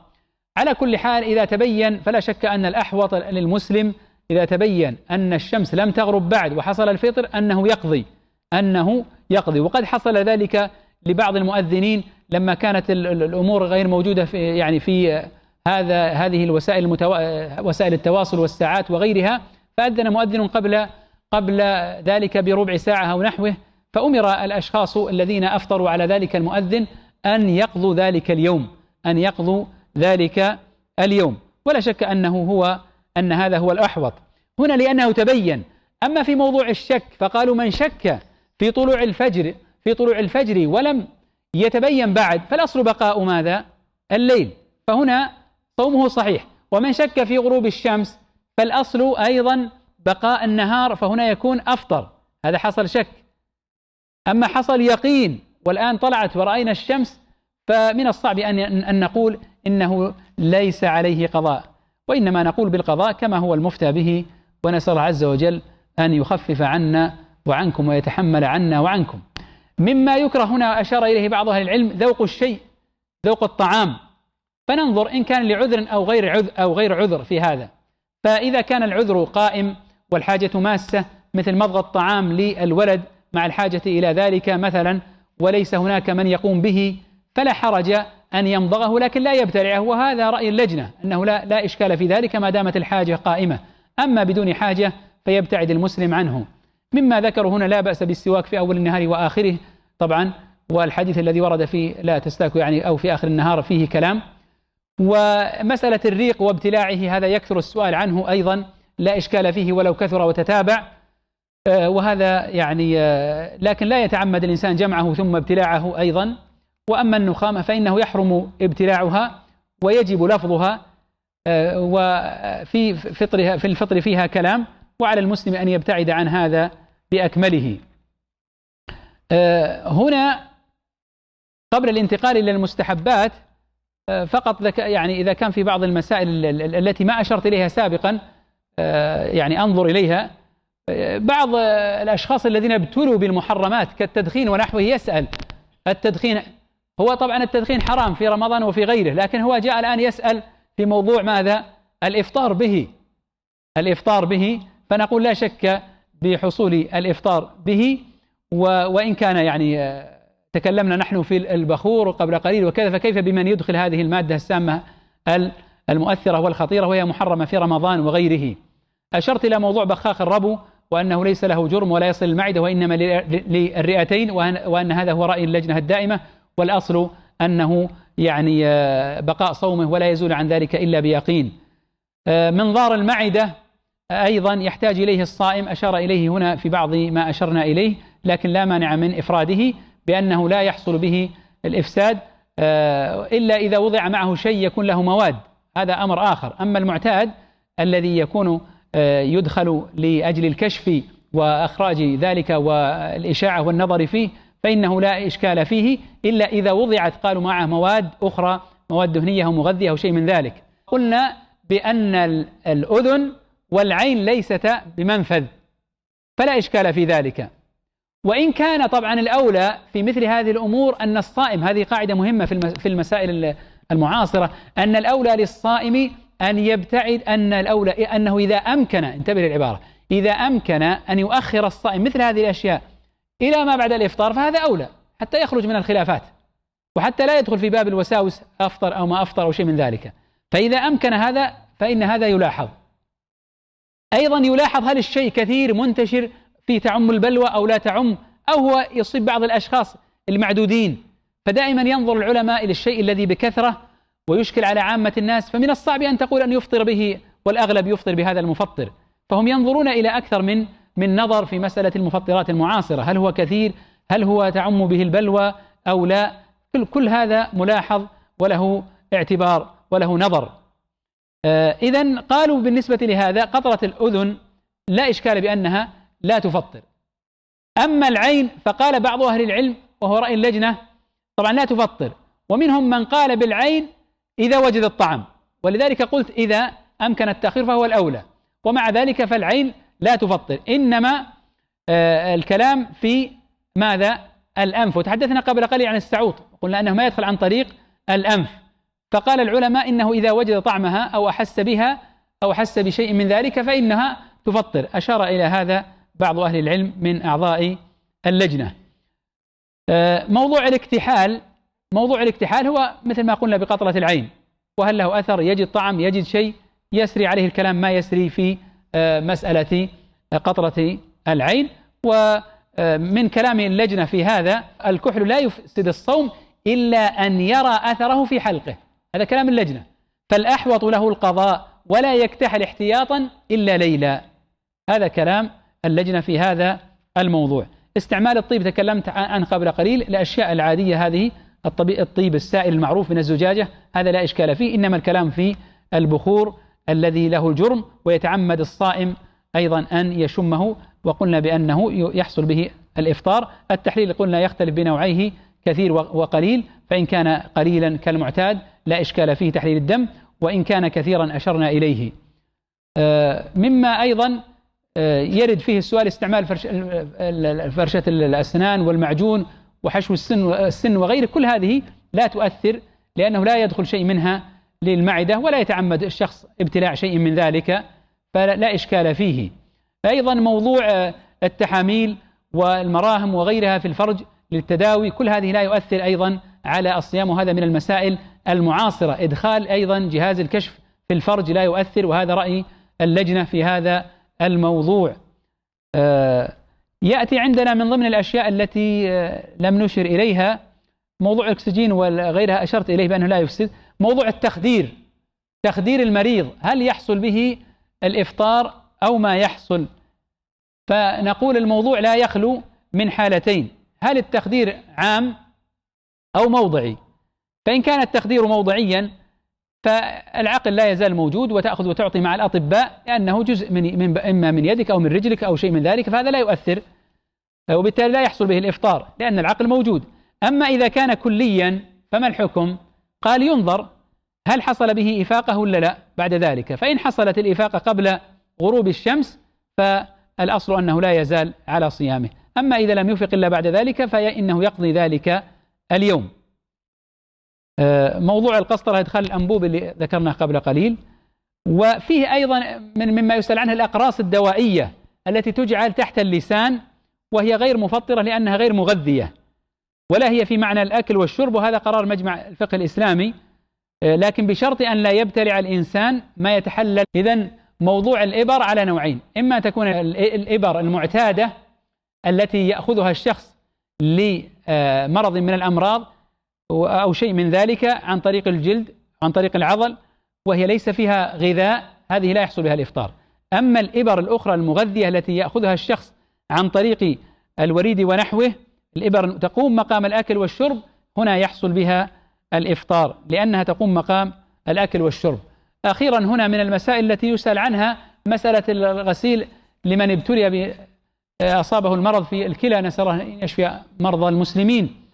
فكلام اللجنة أولا، مريض الكلى يلزم عليه أن يطيع الطبيب الذي أمره بالإفطار.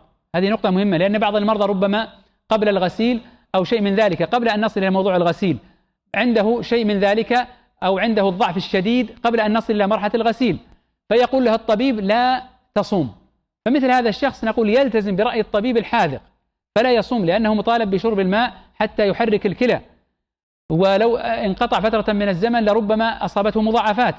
فنقول يا أيها الطبيب، هل هذا يرجى شفاءه أو لا يرجى؟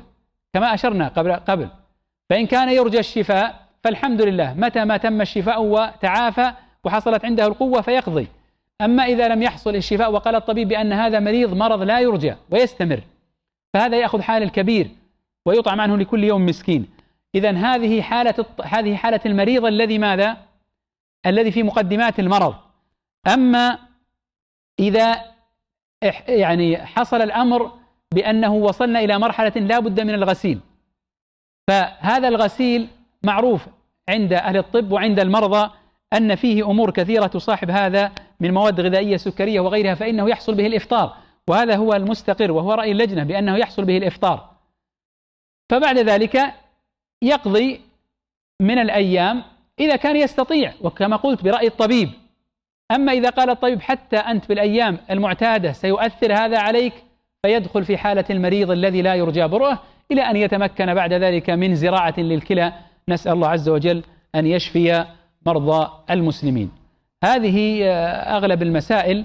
أما ما تبقى من المسائل الأخرى أو الباب الأخير فأمره يعني أخف بكثير، مجرد يعني اطلاع واستحضار للنص، ثم نختم بالاعتكاف، ونسأل الله عز وجل أن يجعل ذلك في ميزان حسنة الجميع. ولا بد من أن يحرك الشخص النية، فقد قال العلماء إنك إذا نويت البقاء في المسجد ولو ساعة، هذا تقديم يعني لبعض المسائل المتعلقة بالاعتكاف، حتى تنوي الآن أن يكون فيه شيء من الاعتكاف، بقائك في مسجد ومحتسب وترجو ما عند الله عز وجل وأجور مضاعفة. نعم. صيام التطوع، تفضل.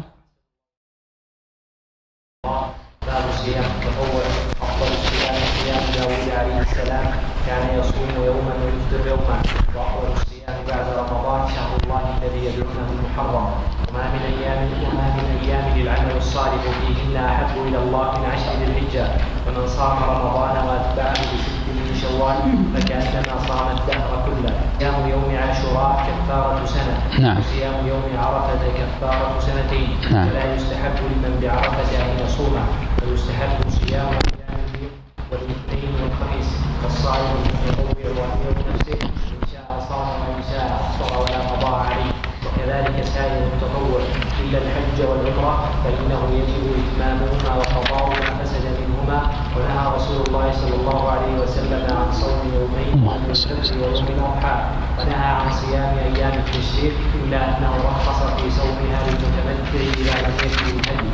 وليلة القدر في العشر الأواخر من رمضان. طيب. صيام التطوع، بعد أن أنهى المصنف الحديث عن الصيام الواجب، انتقل بعد ذلك إلى صيام التطوع.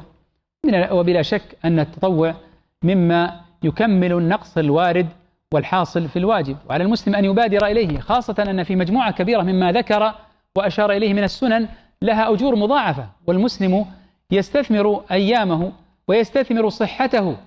وأنتم اليوم شباب تستطيعون اليوم الصيام، ولا يؤثر هذا كثيرا، خاصة مع برودة الجو في الأيام التي تمر عليكم وهي مشروعة أو سنن أو يسن صيامها.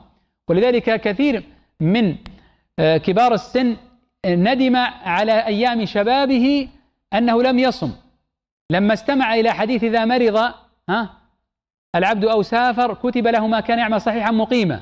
فتخيل أنك الآن في شبابك وقوتك وقدرتك تستطيع الصيام، فإذا تقدم السن، حصلت بعض الأمراض، تقدم كبر، صار الصوم صعبا عليك، الحمد لله يكتب أجر الصيام. فنبادر إلى مثل هذه التطوعات، ونسأل جميعا لنا ولكم الإعانة.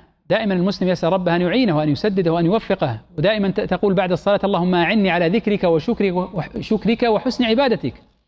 فالتطوع هو تقرب إلى الله عز وجل بما ليس بواجب. ونستحضر قول النبي صلى الله عليه وسلم: من صام يوما في سبيل الله باعد الله تعالى وجهه عن النار 70 خريفا، والحديث متفق عليه.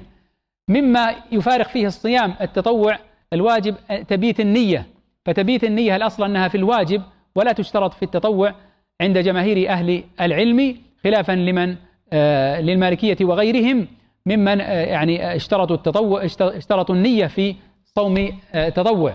بعض الأيام المعينة كعرفة وغيرها أشار العلماء إلى أنه أيضا يشترط فيها النية وإن كان تطوعا.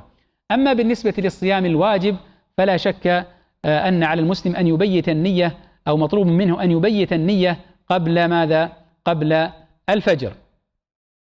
طيب، ذكر أن أفضل الصيام صيام داود عليه السلام، أنه كان يصوم يوما ويفطر يوما، لحديث عبد الله بن عمرو: صم يوما وأفطر يوما، قال: فذلك صيام داود عليه السلام وهو أفضل الصيام. قال عبد الله: فقلت إني أطيق أفضل من ذلك، فقال النبي صلى الله عليه وسلم: لا أفضل من ذلك. ثم يأتي بالنسبة للأشهر: لا يصام شهر كامل بعد رمضان سوى شهر الله المحرم، هو الذي يصام كاملا بعد رمضان. أما شعبان فقد كان النبي عليه الصلاة والسلام يصوم أغلبه، كما ذكرت ذلك عائشة: يصوم حتى يقال لا يفطر، ويفطر حتى يقال لا يصوم، من كثرة ما يصوم في ذلك الشهر. أما الشهر كامل يصام فيأتي بعد رمضان شهر الله المحرم. يأتي بعد ذلك الأيام الفاضلة من شهر ذي الحجة: ما من أيام العمل الصالح فيهن أحب إلى الله منه في هذه الأيام العشر. قالوا: يا رسول الله ولا الجهاد في سبيل الله؟ قال: ولا الجهاد في سبيل الله إلا رجل خرج يخاطر بنفسه وماله فلم يرجع من ذلك بشيء. وقد ثبت عن بعض أزواج النبي صلى الله عليه وسلم أنه عليه الصلاة والسلام صامها، كما ثبت أيضا عن ابن عمر أنه صامها 10 سنين وغيره. وهنا يعني رد على بعض المشككين في مثل هذه الأحاديث التي وردت في صيام مثل هذه الأيام الفاضلة. والمسلم يتقرب إلى الله عز وجل بمثل هذه النصوص، وأن الأجر فيها مضاعف. والحديث الأول يعني رواه البخاري. ولا شك أن أفضل العمل الصالح يعني من الصلاة والصدقة يأتي الصيام، يعني هو لا يخرج عن العمل الصالح. ثم يأتي بعد ذلك من الأيام الفاضلة صيام 6 أيام في شهر شوال بعد رمضان. من صام رمضان ثم أتبعه 6 من شوال كان كصيام الدهر. صيام يوم عاشوراء وهو 10 من محرم يكفر سنة كاملة، وصيام عرفة يكفر 2 لحديث أبي قتادة. والمسلم في صيام يوم عاشوراء يحرص على أن يصوم يوما قبله أو بعده. والنبي عليه الصلاة والسلام لما قيل عنه بأن اليهود تعظمه قال: لئن بقيت إلى قابل لأصومن 9. وإذا شك الشخص في ثبوت الشهر فإنه يصوم هذا ويصوم ما قبله حتى يتيقن بأنه قد صامه. ولو اقتصر على صيام 10 فقط لكفى. لماذا؟ لأن النص ورد فيه، إنما أجر المخالفة يأتي لمن صام قبله يوم أو بعده صام يوما. أما بالنسبة لموضوع يوم عرفة فإن الشخص إذا لم يكن حاجا فالحمد لله يبادر إلى صيامه فيكفر عنه، كما في الحديث: صيام يوم عرفة يكفر 2. والأصل بأن المسلم إذا كان حاجا أن يشتغل بالذكر والدعاء ولا يصوم، كما كان النبي عليه الصلاة والسلام لم يصم في حجة ماذا؟ الوداع، لم يصم في ذلك. قد استثنى العلماء من ذلك من لم يجد، كما سيأتي الاستثناء، من لم يجد الهدي وهو متمتع أو قارن فإنه يصوم ذلك اليوم كآخر أيام الصيام، صيام 3 أيام في الحج و7 إذا رجعتم، كما هو المستثنى بعد قليل. أيام البيض اليوم 13 واليوم 14 و15 من كل شهر يصومها المسلم، يحرص على صيامها. يا أبا ذر إذا صمت من الشهر 3 أيام فصم 13 و14 و15. ولعموم الأحاديث التي وردت في فضل الصيام: والحسنة ب10 أمثالها، فيكون كأن الشخص صام الدهر كله إذا صام 3 أيام. ولحديث أوصاني خليلي ب3: صيام 3 أيام من كل شهر وركعتي الضحى وأن أوتر قبل أن أنام. يحرص المسلم كذلك على صيام الاثنين والخميس لما ورد فيهما من الفضل العظيم: يوم ولدت فيه ويوم أنزل علي فيه الاثنين وترفع الأعمال فيهما. والنبي عليه الصلاة والسلام كان يتحرى صيام الاثنين والخميس، وقال: ترفع الأعمال فيغفر لكل عبد لا يشرك بالله شيئا إلا رجلا كانت وبين أخيه شحناء فيقال أنظروا هذين حتى يصطلحا 3 مرات. يأتي بعد ذلك قوله الصائم المتطوع أمير نفسه، إن شاء صام وإن شاء أفطر ولا قضاء عليه.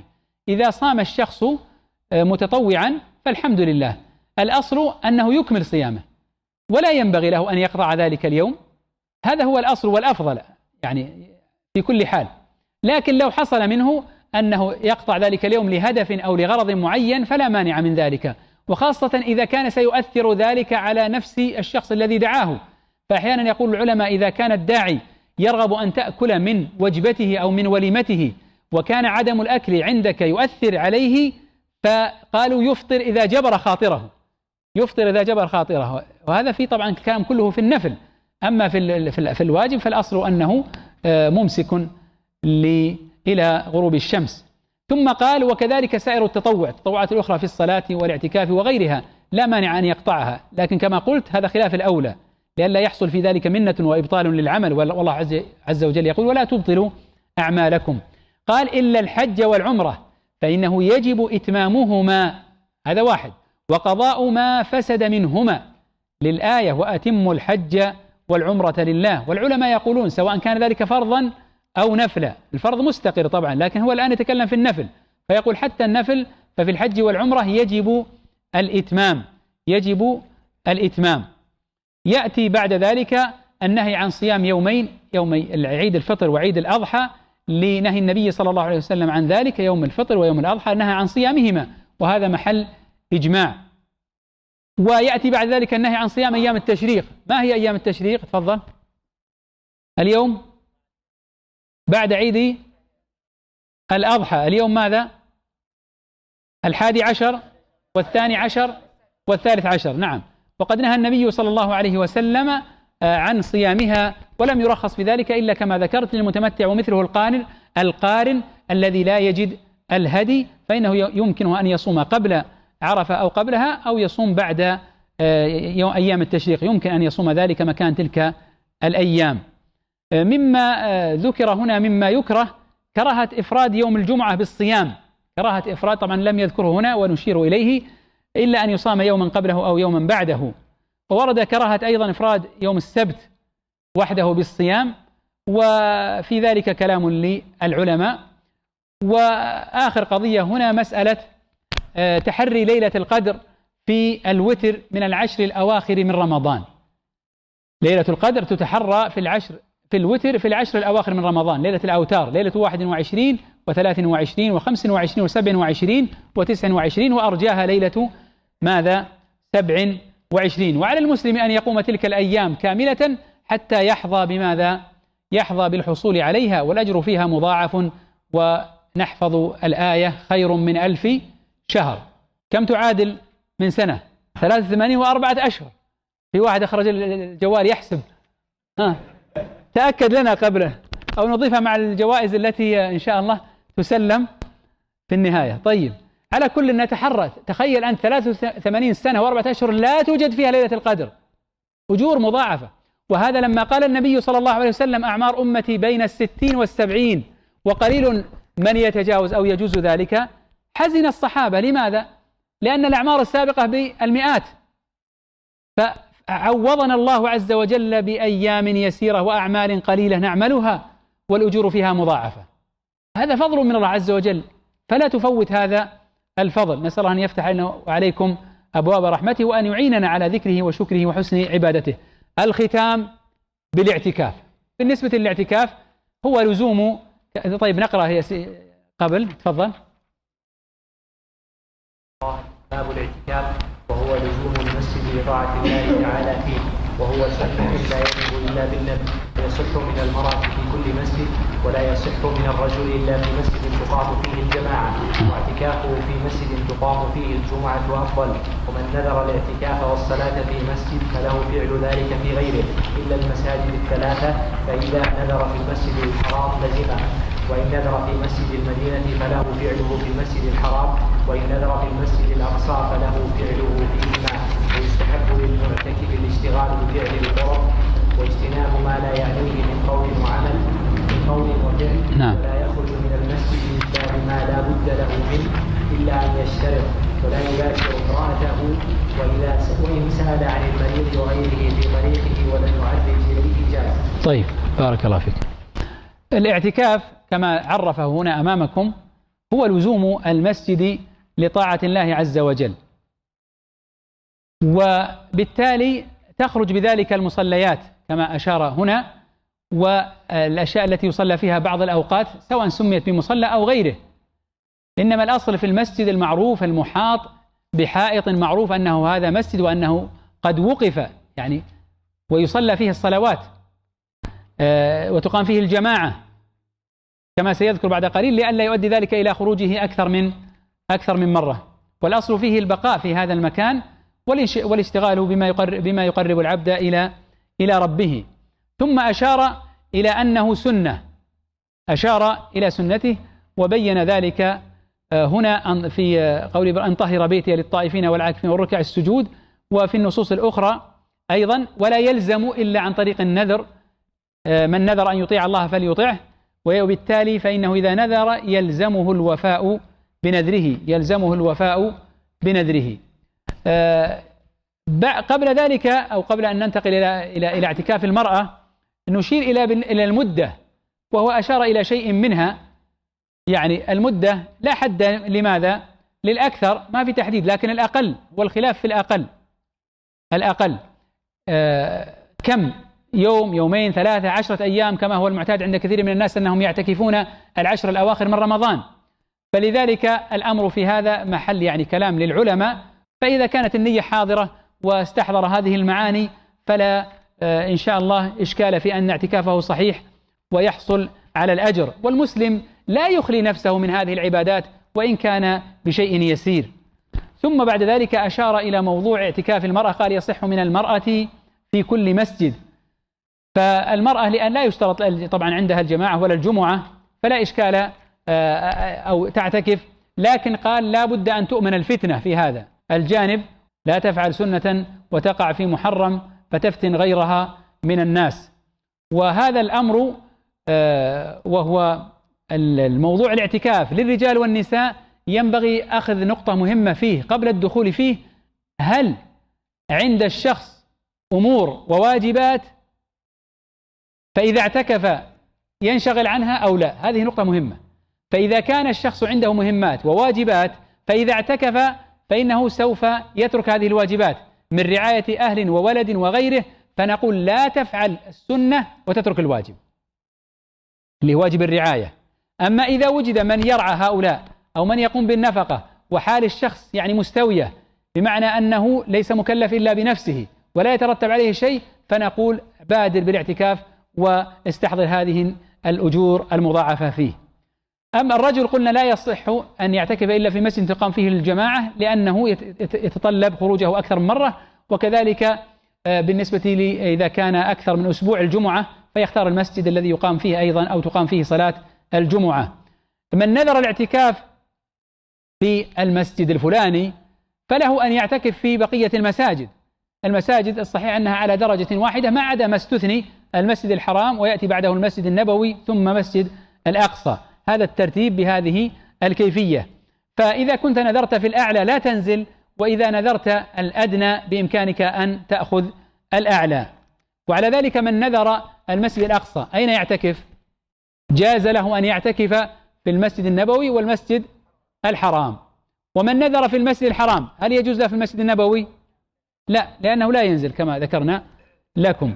طيب، قلت قبل قليل ونؤكد عليه أن على المعتكف أن يشتغل بما يقربه إلى الله، لأنهم يقولون الاعتكاف قطع العلائق عن الخلائق، باختصار فيها سجع، قطع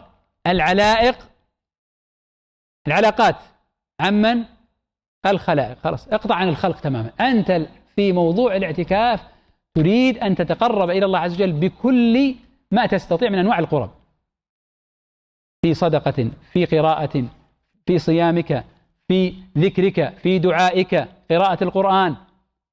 ولذلك بعض الناس وضع الاعتكاف، وهذه نقطة يعني نراها ونسمع عنها ونسأل عنها أحيانا، أن بعض الناس في اعتكافه قد وضع عنده هذا الجهاز. ما رأيكم؟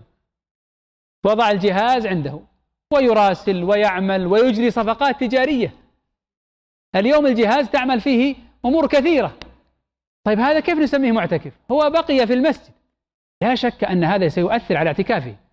هنا يبيع ويشتري، وكلام العلماء يعني ربما ينقطع الاعتكاف بمثل هذا. ولا شك أن الأجر سوف يعني يحصل يعني ما يحصل فيه لا يمكن أن يساوى هذا بمن انقطع بأفعال القرب كاملة وابتعد عن هذه. ولذلك قال ينبغي للمعتكف اجتناب ما لا يعنيه من قول وفعل. المباحات يجتنبها تماما، أما المحرمات فهذا أمرها واضح أنه يجب اجتنابها. ثم قال لا يخرج من المسجد إلا لما لا بد له منه. مسألة الخروج هنا الأصل البقاء، ولذلك يأتينا مسألة الخروج من المسجد وموضوع الاشتراط. بعض العلماء يقولون إنه إذا كان الاعتكاف المعتاد المسنون فهذا يدخل في معتكفه، وإن خرج يكون انقطع الاعتكاف. يعني ما في حاجة للاشتراط، هكذا يقول بعض العلماء بالنسبة للشخص الذي دخل في السنة. أصلا هو إذا خرج انقطع، فإن عاد ونوى ابتدأ اعتكاف. ولذلك بعض العلماء يقول هذا الاشتراط هو في حال ماذا؟ في حال الناذر اللي نذر، لأن الناذر يجب عليه أن يبقى المدة التي نذرها، يومين ثلاثة أكثر أقل، فيشترط. ومن العلماء من قال الاشتراط يعني للجميع، سواء، وهذا هو الذي يعني يفتى به، سواء كان ناذرا أو غير ناذر، هذا للجميع، لأنه حتى وإن كان يعني غير نذر فإنه يشترط لئلا يكون فيه تلاعب في الاعتكاف، فهو يكون قد عقد العزم على أنه يشترط بشيء معين في أن مثلا يزور مريض أو يقضي حاجة معينة لا يقضيها إلا هو، وتتفاوت المسألة. ولذلك يقولون الحالات ثلاث في موضوع الاشتراط. هل يخرج يعني هو من المسجد أو لا يخرج؟ فيقولون هي على ثلاث حالات. أمر لا بد له من الخروج منه حسا وشرعا، مثل صلاة الجمعة وقضاء حاجته، فهذا يخرج وإن لم يحصل عنده ماذا؟ إيش؟ وإن لم يشترط. الحالة الثانية أمر ينافي الاعتكاف، كما قلت مثل البيع والشراء، فهذا نقول ماذا؟ لا يفعله الشخص، لا يصح منه سواء كان بشرط ولا بدون شرط، لأنه خرج عن مفهوم الاعتكاف والأصل من الاعتكاف. الأمر الثالث هو الخروج لعبادة غير واجبة، الخروج لعبادة غير واجبة بأصل الشرع، كمن يشهد الجنازة أو يزور مريض أو غيره، فهذا يصح بالاشتراط، وبذلك ينضبط الكلام في هذه المسألة. مما يبطل الاعتكاف وهي آخر قضية موضوع المباشرة، وهذا بنص القرآن ولا تباشرهن وأنتم عاكفون في المساجد، وهذا محل إجماع، فلا يجوز له الاستمتاع بالزوجة بالجماع أو بما دونه لهذا النص، وهو إجماع على هذه المسألة، والمسألة محل إجماع. ثم ختم ذلك بقوله وإن سأل عن المريض، يعني في مسألة خروجه أو غيره في طريقه ولم يعرج إليه، لم يدخل ويبقى عنده كسؤال عابر من غير بقاء، فلعل ذلك يعني لا يؤثر على موضوع الاعتكاف.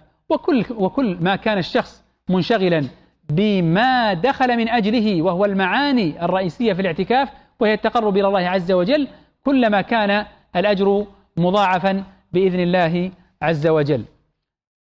أسأل الله عز وجل أن يوفقنا وإياكم للعلم النافع والعمل الصالح، وأن يجعل ما ذكرناه حجة لنا لا علينا، وأن ينفعنا بما علمنا، وأن يعلمنا ما ينفعنا، وأن يزيدنا علما وعملا، وأن يوفق الجميع لخير الدنيا والآخرة. اللهم أعز الإسلام والمسلمين، وأذل الشرك والمشركين، ودمر أعداءك أعداء الدين. اللهم وعليك باليهود المعتدين ومن وقف معهم يا رب العالمين. اللهم عليك بهم فإنهم لا يعجزونك يا قوي يا عزيز. اللهم وعليك بالنصارى المحاربين والرافضة والحوثيين. اللهم لا ترفع لهم راية ولا تبلغهم غاية، واجعلهم لمن خلفهم عبرة وآية يا رب العالمين. اللهم كن لإخواننا المسلمين المستضعفين في كل مكان، اللهم كن لإخواننا المسلمين المستضعفين في فلسطين واليمن والسودان وسائر البقاع يا رب العالمين. اللهم كن لهم مؤيدا ونصيرا وظهيرا ومعينا يا حي يا قيوم يا ذا الجلال والإكرام. اللهم اغفر لنا ولآبائنا وأمهاتنا وارحمهم كما ربونا صغارا. اللهم أدم على بلاد الحرمين أمنها وإيمانها وعزها ورخاها يا رب العالمين. اللهم من أرادنا أو أراد بلادنا أو أراد الإسلام والمسلمين بسوء اللهم فأشغله بنفسه ورد كيده في نحره وأدر عليه دائرة السوء يا رب العالمين، واجعله عبرة للمعتبرين، وأرنا فيه عجائب قدرتك يا قوي يا عزيز، واكشفه لنا ومكنا منه يا رب العالمين. اللهم وفق إمامنا وولي أمرنا خادم الحرمين لما تحب وترضى، وخذ بناصيته للبر والتقوى. اللهم وألبسه لباس الصحة والعافية، وأمد في عمره على طاعتك، واجزه عنا وعن المسلمين خير الجزاء. اللهم وفقه وولي عهده إلى كل خير، واصرف عنهما كل شر. اللهم وفقهم وإخوانهم وأعوانهم ووزراءهم لما فيه خير البلاد والعباد، ولما فيه عز الإسلام وصلاح المسلمين يا رب العالمين. ربنا آتنا في الدنيا حسنة وفي الآخرة حسنة وقنا عذاب النار. وآخر دعوانا أن الحمد لله رب العالمين، وصلى الله وسلم وبارك على عبده ورسوله نبينا محمد وعلى آله وصحبه أجمعين.